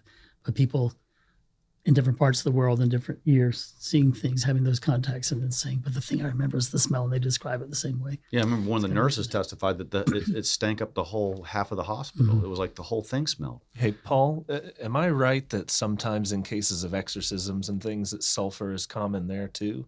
As a smell? It's certainly in that and in the lore. So, I had to mention that yes, I realize that that's the case.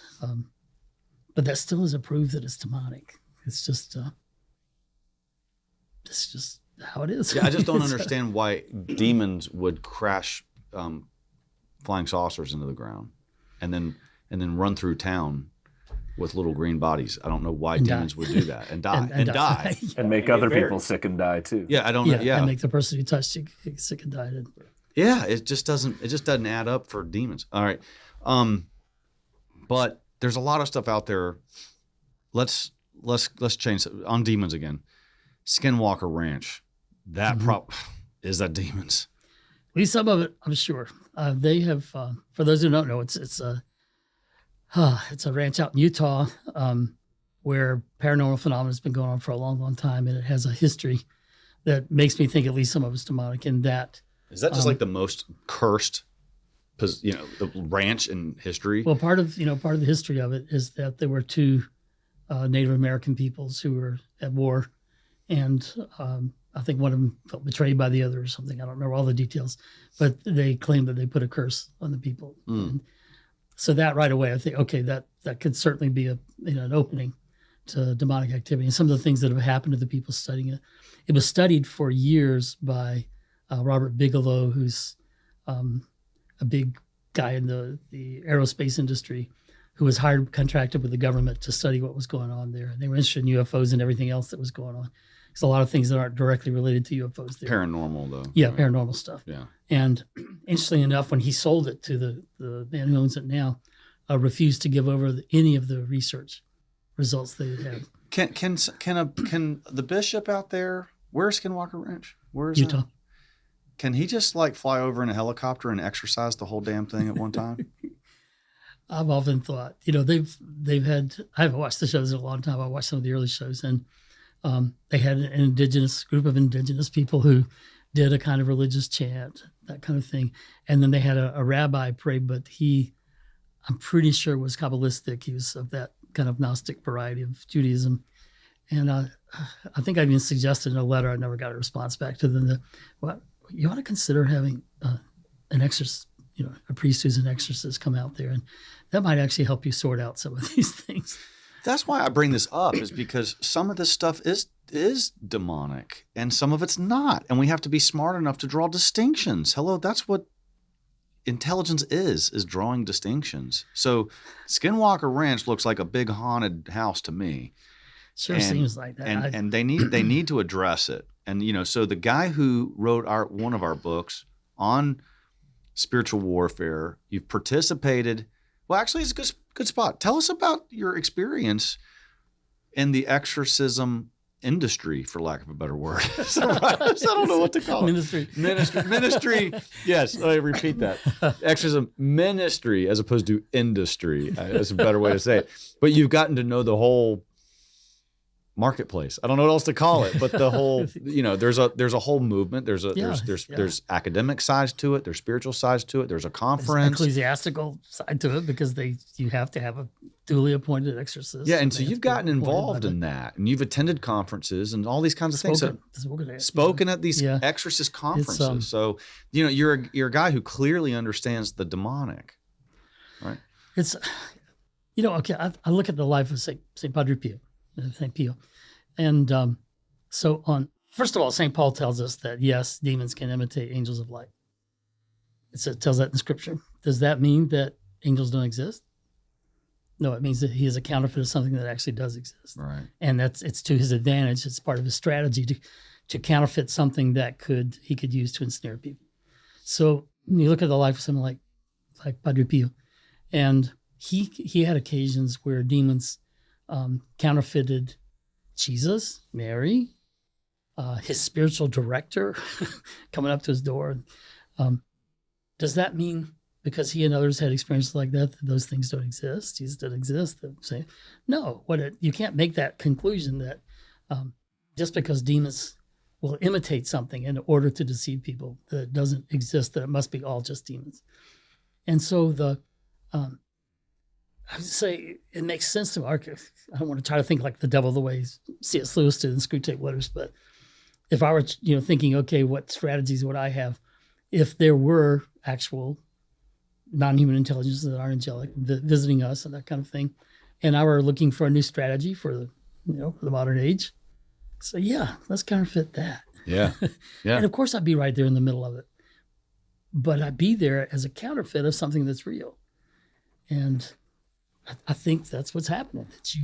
You talk about the people get interested in this. Okay, my own story. I was atheist for 6 years as a teenager, but I still had a longing for transcendent things and was trying to find wherever I could something that was beyond pedestrian everyday life, because we're made for God. And you still have that hunger even if you don't believe in him. And I meet a lot of folks in that situation. They don't believe in God, maybe have rejected it, maybe never did believe in him, but they still have this transcendent hunger. And this topic is a natural for them because it's something beyond the prosaic, something beyond the everyday, something that seems elevated and mysterious. And so I can see why it attracts a lot of folks like that. So if a lot of those folks have occult backgrounds, a lot of them do that. I understand why they do, but it doesn't mean that what they're attracted to is totally demonic. Yeah. I mean, NASA, there's evidence that the people at the beginning of NASA were involved in the occult and that kind of thing. Does that mean we should not have anything to do with NASA or its programs because there were people with occult involved with it? No. Are you higher on extraterrestrials or ultra-terrestrials?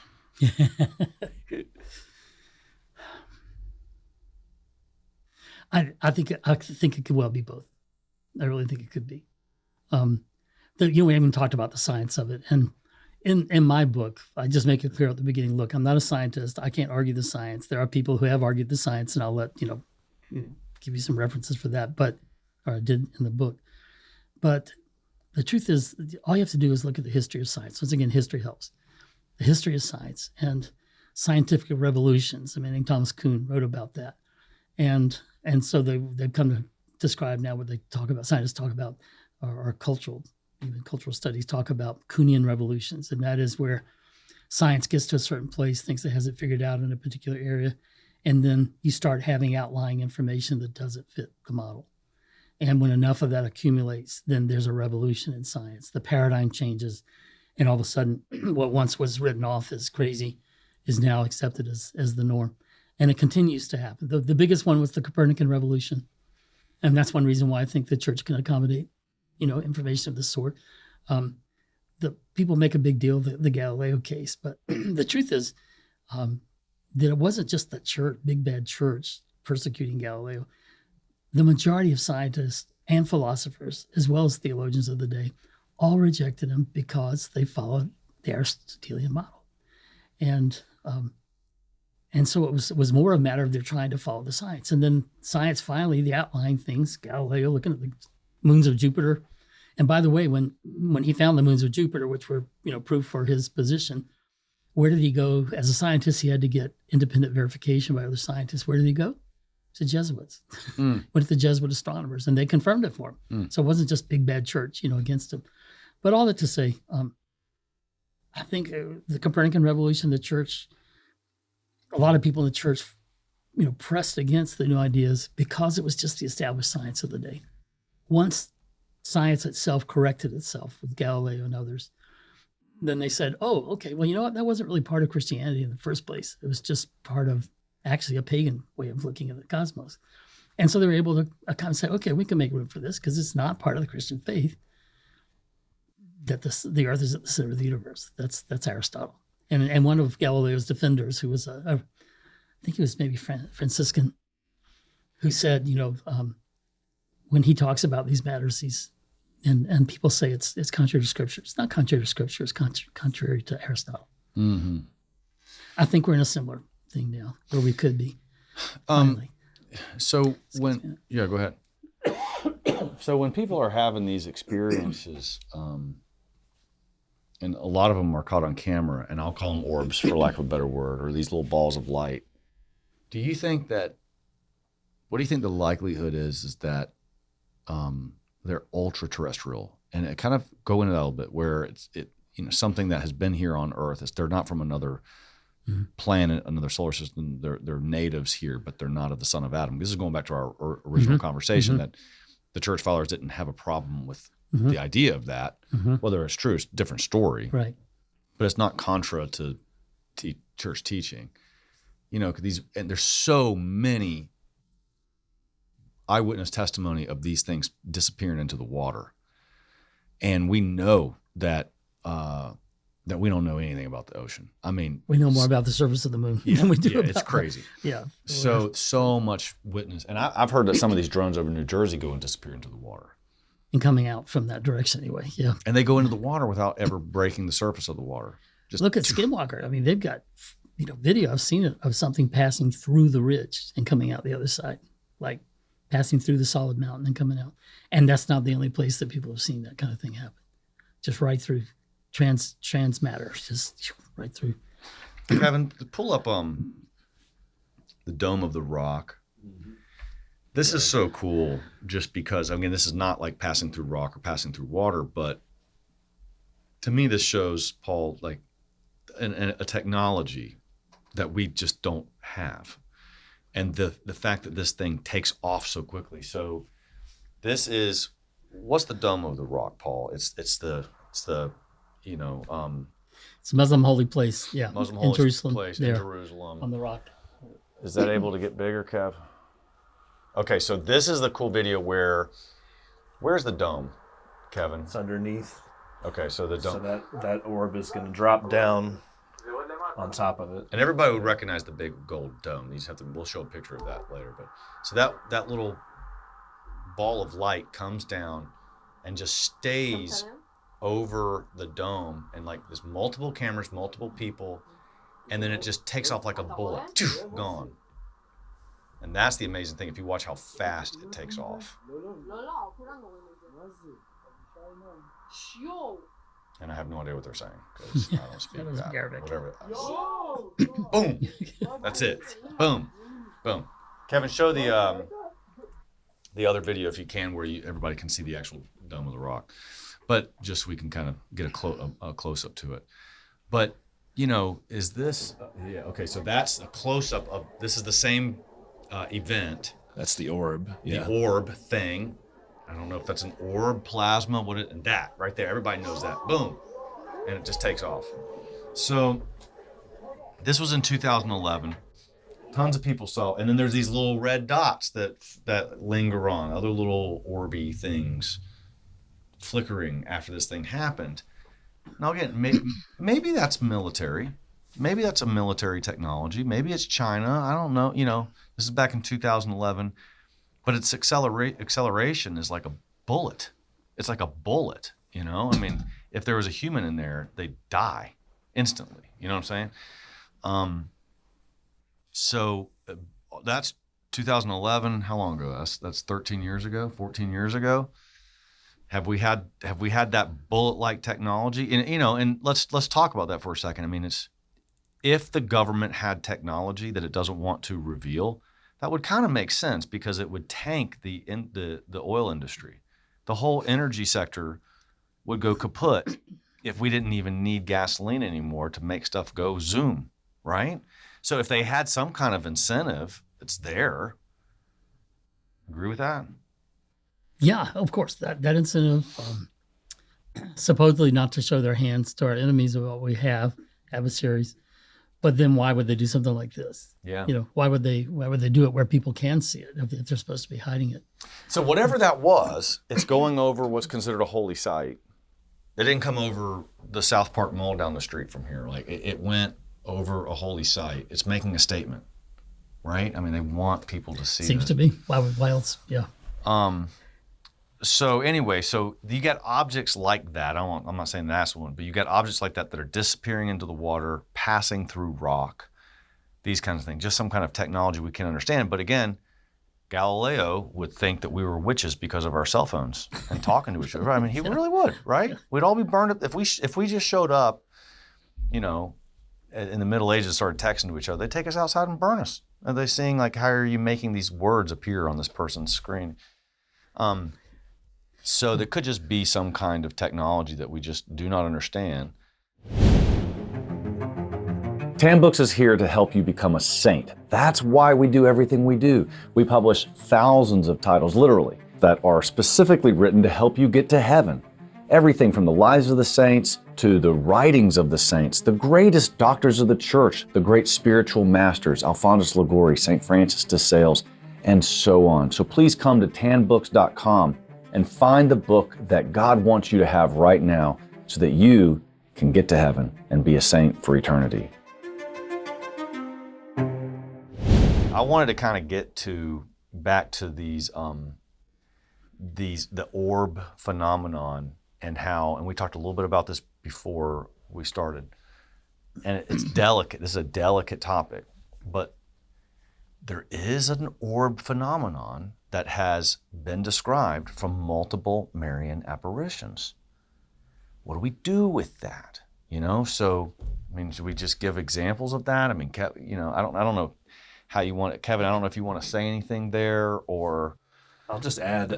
Jason told us while we were at lunch too. He reminded me that Saint Vincent Ferrer. There's a story that an orb descended down and guided him on his travels, and his fellow travelers were with him and saw this orange orb kind of leading them on their way. So it's not even just Marian apparitions, but as well other cases from the lives of saints. Yeah, and let's look at like some of those Marian apparitions, Kevin, that we were talking about earlier. I'm flipping through my notes here. Well, there's a saint who said that I'm trying to remember which one, was it Chimagogani? I can't remember, that her guardian angel appeared to her as a glowing sphere, as an orb. A glowing sphere. Mm-hmm. So I think the one thing we must... Our Lady of Beno, how do you say it, Beno? I think Beno, yeah. Beno, 1933.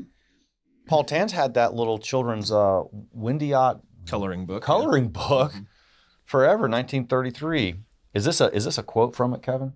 Yeah, that's a quote from that article. Quote, it was a moonless, frigid evening in the poor town of Beno, Belgium, when Mariette Becco noticed a, quote, bright ball moving slowly across the horizon. She knelt on a wooden bench in the home's parlor and pressed her nose against a frosty window pane as she watched an orb, quote, like the moon, pass through pine trees and move towards the Becco home. Gradually, she saw the image take on the silhouette of an exceedingly beautiful woman, a little over 5 feet in height, who began to hover a few feet above the ground just outside the window. The image looked directly at Marietta. She was smiling. No one else in the home was the wiser as to what was unfolding. That was the first of 7 or 8 different apparitions of Mary to Mariette. Approved apparitions. As I understand it, as best as I understand it. I'd have to check it. You know, I mean, so again, I don't know, but I mean, Tan's published that book for a long time, long before I got involved, so we should probably check it. But there's an orb, man. There's an orb. Yeah. And there's others. There's other examples, you know. The Flying Cross in England, Our Lady of Zeton, Egypt in 1968. You know, I mean, there's all kind. Again, there's like this orb kind of thing going on.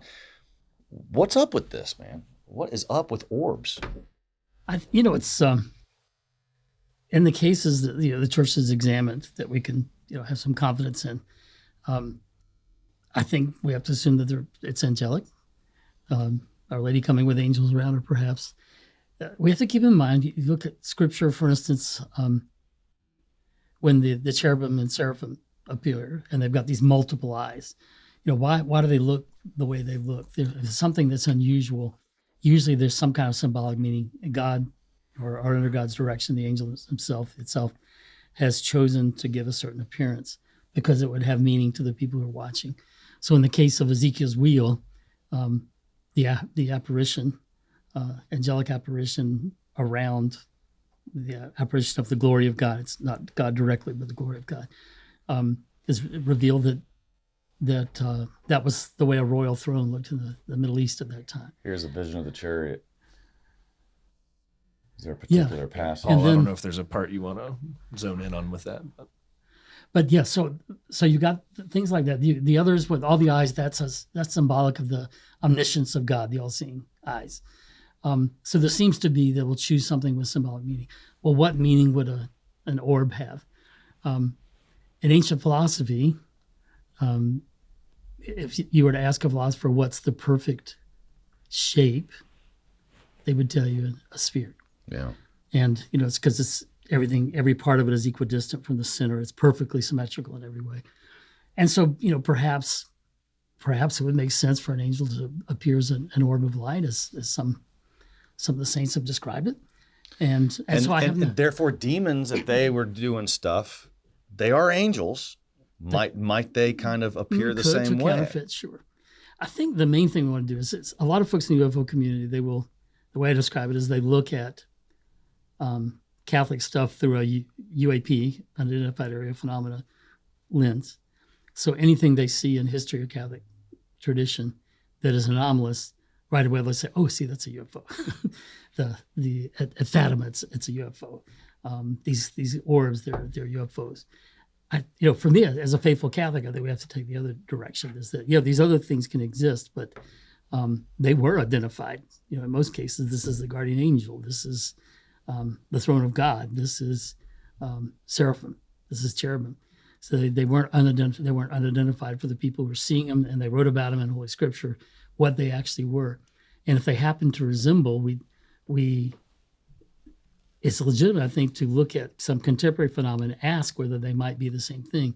But the same thing is not that they're UFOs or aliens. The same thing would be that they're angel in some kind of angelic light. Paul, can you comment like you did at lunch about that passage right there that I've highlighted, which is the symbolism? I think you said when it's angelic cases like this in Scripture, that there's usually symbolism involved with the different culture of the time. In this case, it's the different faces on the sides of the creatures. Well, give context here, right? This is from the book of this is hopefully Paul can do it. This is Ezekiel's wheels within the wheels vision, but there were 4 living creatures that he's describing, and he's got each creature has different faces on each side of their head. And I think, Paul, you said this was something like the throne of the Byzantines or something. The throne of the Middle Eastern, called the Mesopotamian cultures at the time, that they typically, and I haven't made this up, this is from research of Old Testament scholars, that if the descriptions we have of royal thrones of that period and the cultures all around very closely resemble that. And you would have the creatures on each side kind of hold as if they're holding up the throne and the other kinds of things. And so you have people look at this and say, "Oh, see, this is a UFO," but they don't know the context. It's not unidentified. Ezekiel knew exactly what it was. He's a priest, and he's saying it is like a vision of the glory of the Lord. And so for him, it's symbolic of the vision is showing him, revealing to him in a way that he would appreciate that God is the king ruling over all. You don't go back and look at, so see, that's really the wheel within the wheel, so that's really a UFO. It's the other way around. Maybe things today, if they are the same, might actually be angels that people are seeing, could be demonic things. But the one thing I won't do is go back, as some people have tried to do, and say, "Oh, Fatima, see the orb moving around, stuff like that was really a UFO. It wasn't Mary." Right. No. We need to look at it through the Catholic lens. And that passage says, "As for the likeness of their faces, each had the face of a man in front. The 4 had the face of a lion on the right side. The 4 had the face of an ox on the left side, and the 4 had the face of an eagle on the back." Such were their faces. And each of those faces, has symbolic meaning. In fact, the early Christians saw in this because the 4 faces get mentioned again in the book of Revelation, and saw them as a foreshadowing of the 4 Gospels. Yeah. And each of the evangelists have a symbol that matches this. So the kind of tradition that became the primary tradition was that if you looked at the beginning of each gospel, there's each face kind of fits that. So Matthew is face of a man because it starts with Jesus' human genealogy, and John is the eagle because he soars. His first chapter soars up into the heavenlies, talking about things. It does. Mark starts out with the voice roaring in the wilderness, "Prepare the way of the Lord," like a lion in the wilderness. Oh. And then Luke starts out in the temple, and the oxen were part of the sacrifice. And so the face of an ox or a cow in some cases. That's pretty cool. That each of them had that. So I'm just saying every single Ancient Aliens episode talks about Elijah's fiery chariot, and you have artwork that shows little creatures floating around the sky. Say, "Oh, look, there's UFOs." Right. So you explain that, how the artwork had those little creatures floating around. Oh, that part. Yeah. So again, I'm not no art historian, but I know how to do research. Right. And there are historians who look at that and say, "Yeah, that's crazy." It's typically what they'll have is often it's a picture of the crucifixion, and up in the sky on one side there's a little human face, a little human figure in what's the sun, and one that's in the moon. And if you look at it, you could try to conjecture that these are some kind of alien astronauts, moving through the sky. But if you know anything about art history and what I learned about it, so there they are. Okay. is that it was what would you call it, an artistic trope of the time. He's in a UFO, man. He's in a flying. Right. He's in the Tic Tac. That's the pilot at the USS Nimitz flying around. That we got on camera. Right, yeah. The artistic trope is, and you get it in lots of and so east there and they west. are up there. Yeah, Like, up there. These and are the details. These are the blown up versions of the things at the top, left and right. Yeah. And for the people who are listening, we're looking at this ancient artwork that looks like little people are sitting inside little aircraft, and it's all over ancient artwork. So that's what we're looking at. Yeah. So the trope is this, that these are personifications of the sun and the moon. And when people say, what's that? Okay, the best thing I can imagine is okay, say centuries from now, if the world lasts that long, and people are doing research into our own time, and they look at the emojis we have on our cell phones, and they say, look, it's a sun with a human face in it. Look, it's a moon with a human face in it. These are alien astronauts or something. Right. No, they're personifications of the sun and moon. Every little kid can tell you that. They'll draw pictures of the sun with a smiley face on it. Right. That we personify those things. And that's what it was for the artists. They did it again and again. Yeah. So that particular trope, you can say, no, As really, soon as you that's say not sun and moon, you see it. Exactly. Yeah. Sun there, crescent of the moon. Yeah.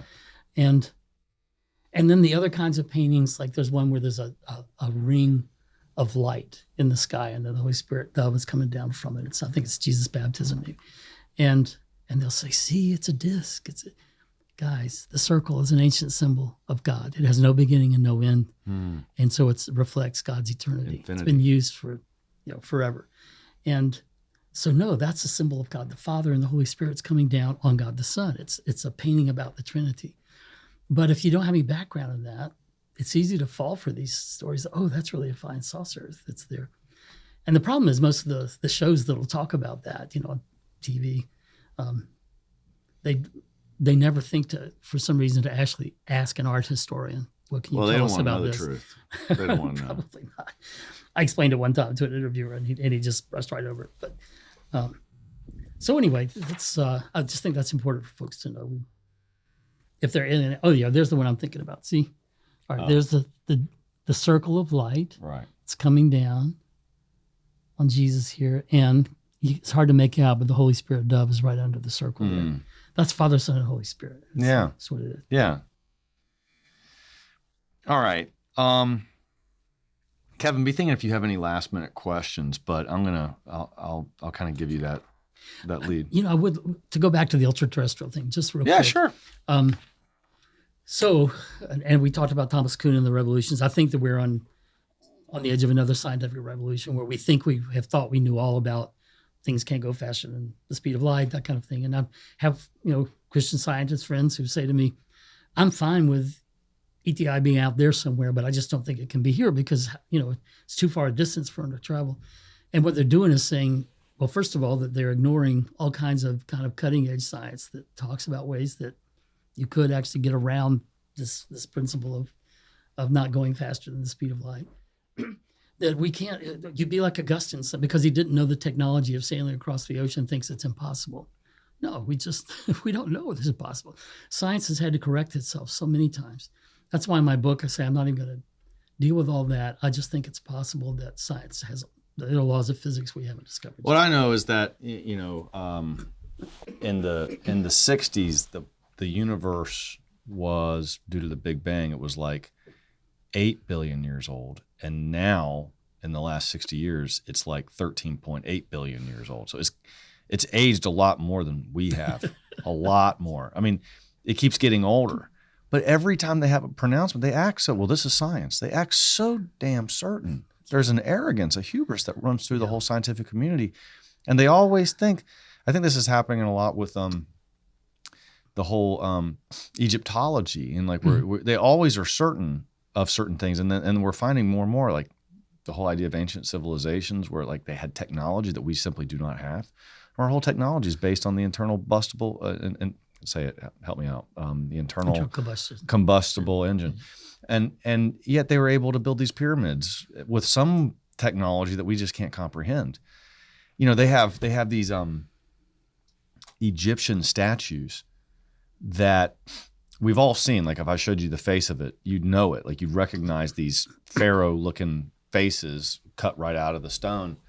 And Paul, they're perfectly symmetrical, right? So the distance between the ear and the nose, or the length of the eye, it's a complete clone from left side to right side. It's just, and to the point where the scientists now look at this and say, it's within like 1,000th of an inch or something. And you have to have something like laser technology to have done this. They're using hammer and chisel, and they can't do it because the precision is finer than the finest chisel you can have. So we look at that and we say, wait a minute. I mean, they clearly had some kind of technology that we just don't understand. And that's easy for me to accept. Easy. Why do we think we're so good? We can't even, we gave like 6 billion years to the universe in the last 60 years. I mean, it was just crazy. So, to say that you can't go faster than the speed of light, or to say that time travel is impossible, or, different things like this, I just say, well, how do you know? How do you know? Yeah. And again, historically, science has had to self-correct a lot of times. So it could be that way. But again, about the ultra-terrestrial thing, I just want to say this, that one of the patterns that we've observed, going back to the beginning of the nuclear age, is that they show up around any site that has to do with nuclear stuff. So, yeah. So not just nuclear missile sites, nuclear power plants, down the coast of Georgia, where the nuclear substation is on the coast of Georgia, at the Savannah River nuclear power plant in Augusta, at just anything that has to do, research places like Oak Ridge, again and again and again. And they seem really interested in that. So hard to imagine why, but perhaps one reason that would lean toward the ultra-terrestrial hypothesis for some of this stuff is that why would they care about what we can do with nuclear power? Because if we blow up the planet, we've blown up their home too. That they share the planet with us, and they don't want us ruining it out. That's just it's just a thought, it's a common speculation. But that, and then also if you're worried about traveling faster than light, okay, well, what if they're already here? So that's not even an issue anymore if they are ultra-terrestrial. But for me, the other thing that would lean toward the direction of at least some of these things being like that is that it's in cultures all over the world. That they've been here long, they've described. They can have different variations. But C.S. Lewis, writing about this, the great almost Catholic author, is very close to being Catholic in his thinking. He specialized in medieval literature, maybe Renaissance too, but he writes about the fairy folk tradition and how, he insists, and I'm inclined to follow him because he really knew his stuff, that the whole notion of fairy folk in Western culture, even though it was kind of an alternate in some ways, that it wasn't really, that most of the Christian population accepted it as real, and that it didn't become associated with demonic stuff until after the Protestant Reformation and the Calvinist influence began to say, no, it's all demonic, it's all demonic, it's all demonic. Really? Wow. So if that's true, I mean, that's, and again, he knows his stuff. If that's true, then maybe the whole thing about fairy folk we should look at a little closer. And then the whole poltergeist phenomenon. I mean, there's so many things that could be explained by that, perhaps. I want to be the guy that doesn't just rule out something automatically unless the faith right away says that, don't try to contact the dead. Other things like that. If it says it really clearly, fine. But if the church has left things open for discussion, then let's talk about it. I asked this last time we talked, if irrefutable evidence appeared tomorrow and Donald Trump rolls out this flying saucer onto the front lawn and he takes out a couple green aliens and says, this is going to be huge. Take a look at this.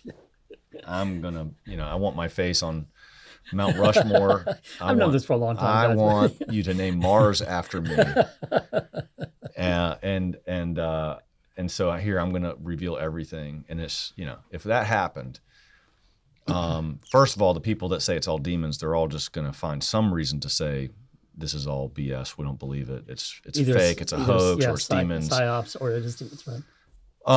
The question though is, do people just stop going to Mass the next day? Do Catholics just say, well, Catholic faith is totally bunk, Christianity's bunk, Jesus isn't God, I'm out of here?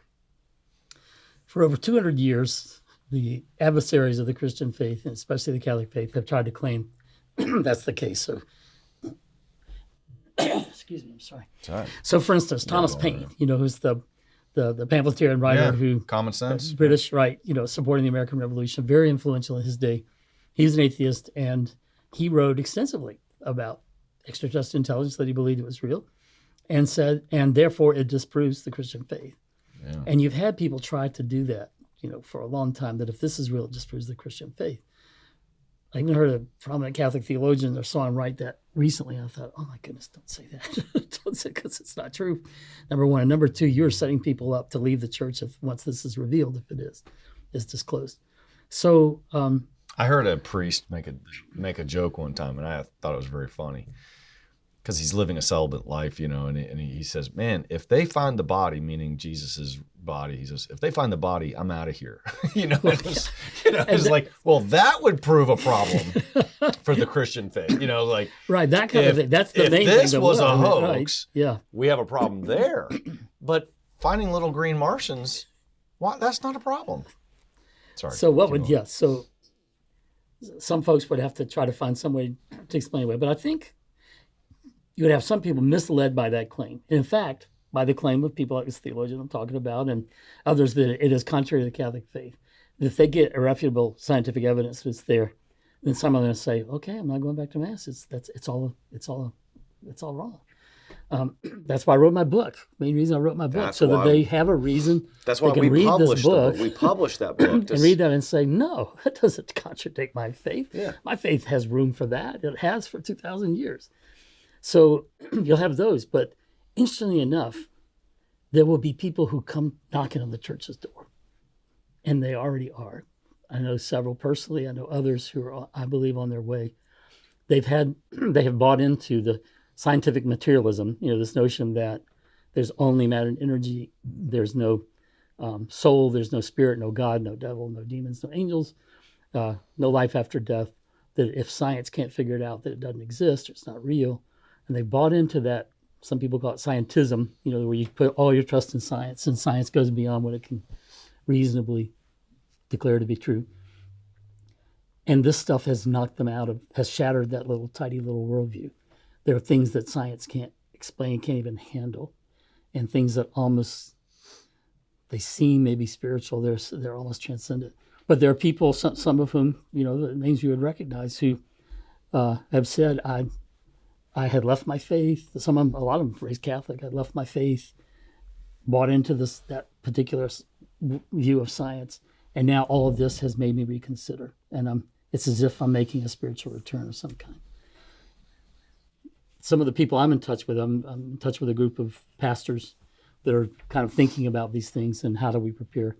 They're all saying the same thing. They're meeting people that they have this encounter and it brings them to God, or at least is the first step toward it.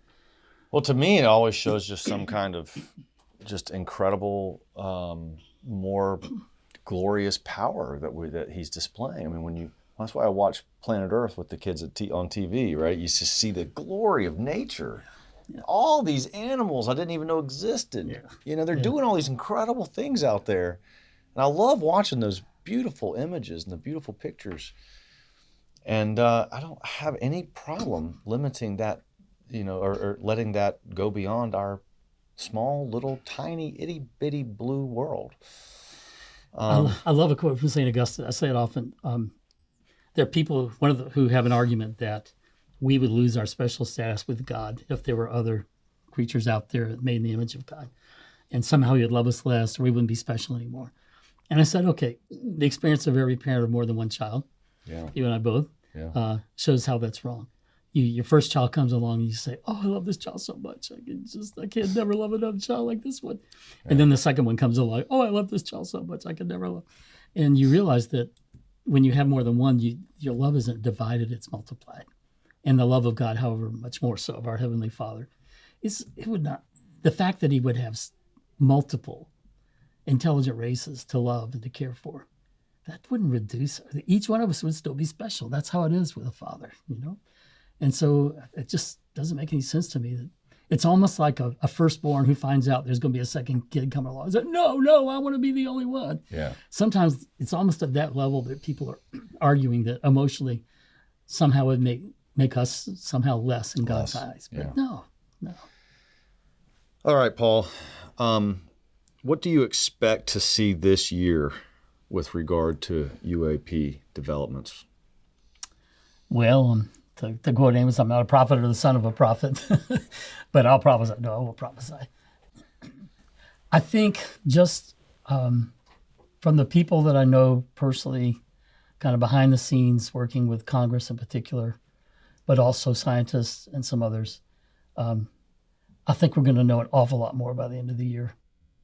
I'm not going to go so far as to say that there'll be some kind of public disclosure or confirmation of the existence of non-human intelligence. Certainly not by the government, but though it could happen. I mean, with President Trump, he's not beholden to a lot of people. But who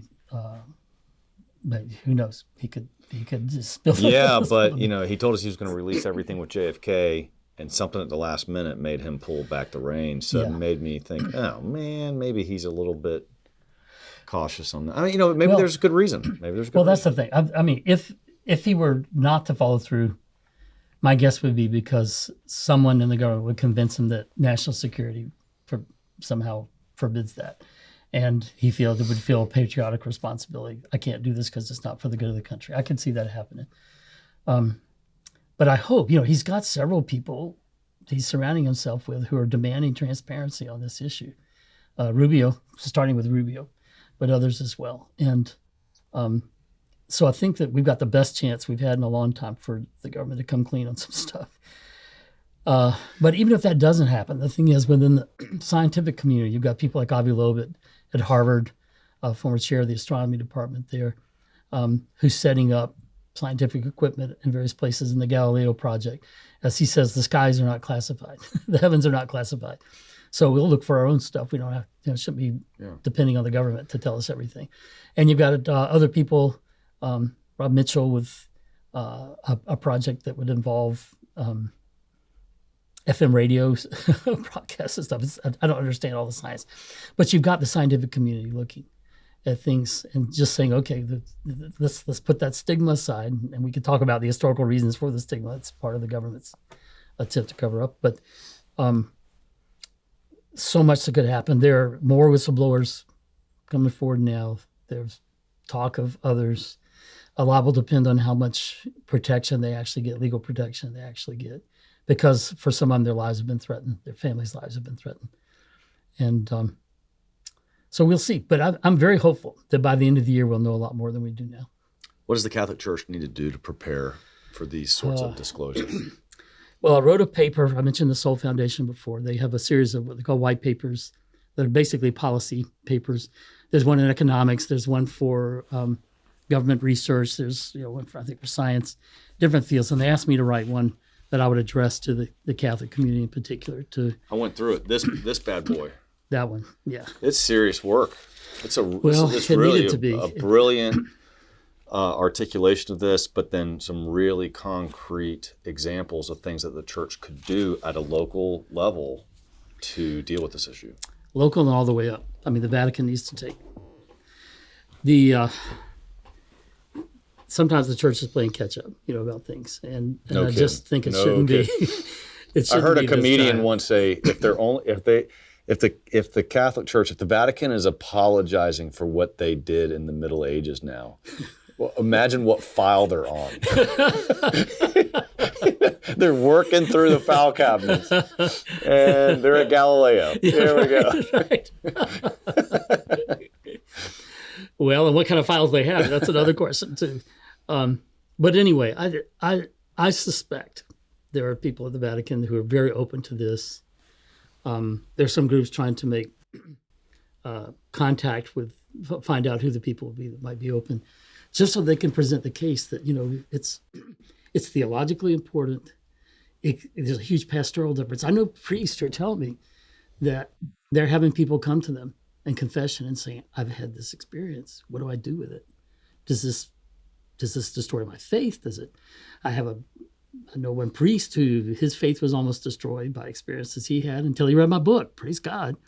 And it helped him to answer questions and say, no, if this stuff is real, they're God's creatures. We can handle it.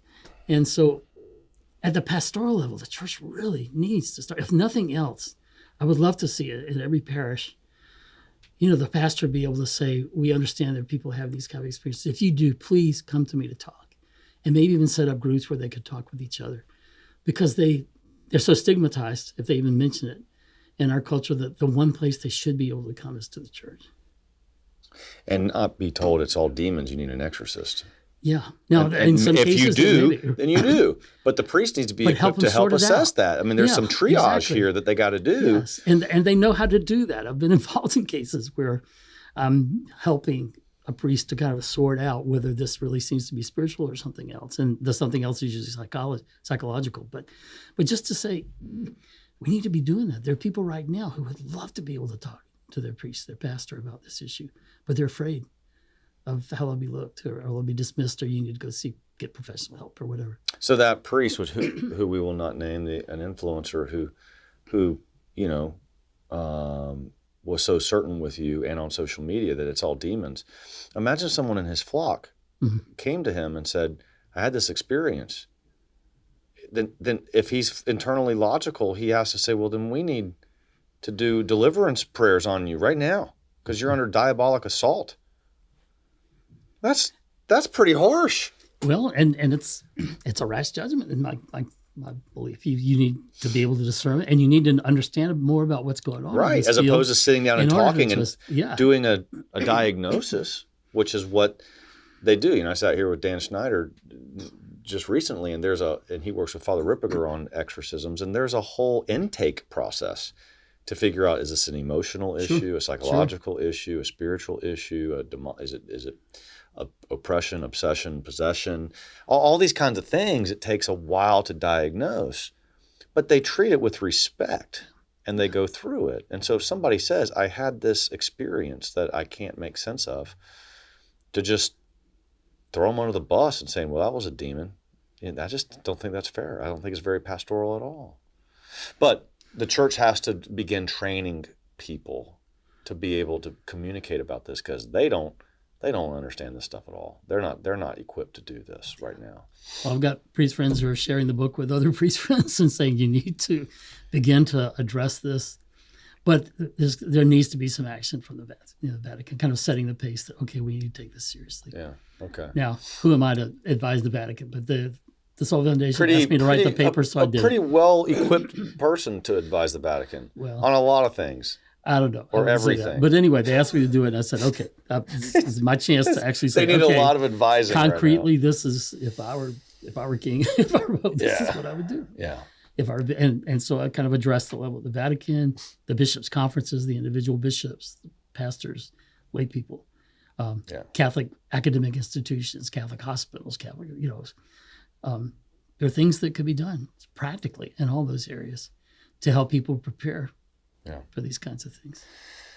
To wrap up with a little bit more lighthearted question, someone asked Pope Francis if he would baptize an alien. How would you answer that question? I love this. I told the story of the talk I gave at the Soul Foundation. So I said, okay, well, that's a hypothetical question. And like all hypothetical questions, you need to know what the conditions, the details of the hypothesis are, because that makes all the difference in the end. And so I said, how many of you have ever seen the movie Signs? Mel Gibson. And in that movie, what happens? The aliens are here, they're invading, they're hostile, and they die upon contact with water. So I said, what if we had a real life version of that? And you asked me the question, should you baptize an alien? I would say, right away, by all means, baptize them all. They'll die. They'll die. That's how they're gone. It's the only way we get. It's the only way we win the war. Right. So anyway, maybe that's not as funny as I thought it was. But it's good. You baptize them and they're gone. Baptize them and take care of the problem. I think somebody else said, "Well, it depends if they ask." What if they ask to be baptized? And then you've got all kinds of. But you know what? It's not a new question. Leibniz, who was Lutheran, I think, was talking about, okay, what if they came here and inevitably they would somebody would want to join, and they asked about communion, and what would happen if one of them wanted to be ordained. And he says, I think the Catholic Church would probably have to have another ecumenical council to decide or something. So just to know, I keep encouraging people. These aren't new thoughts. These aren't new thoughts. No. All of this, people have been talking about this for centuries. And you know what? They're going to keep talking about it. Yeah, but we may have more information to make, because that's part of it. A lot of the questions that the church needs to answer can't be answered unless and until we actually have open contact where we can say to them, tell me, where I would start is, how did everything come to be? How do you see that? How did everything come to be? To try to get at whether they have a notion of God, for instance. Yeah. To try to observe their behavior and see if if there's obvious evidence that they're fallen, or do they not seem to be, Of course, they could just be really good deceivers that way, but because they could be fallen like us and still be able to look good. Well, you're doing great work, Paul. It's fascinating. Thanks for all your time. I highly encourage people to take a look at this book. It's serious business. It's a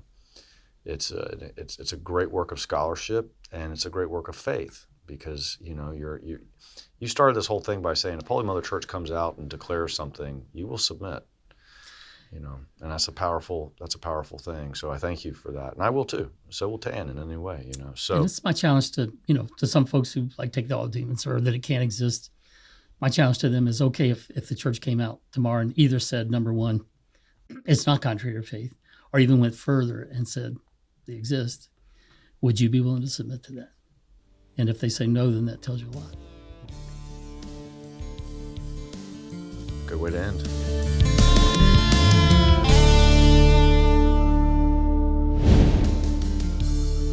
Hey, thanks guys for checking out the Conor Gallagher Show. Please take a moment to like, subscribe, or comment, or whatever you got to do to support it. And I appreciate that very much.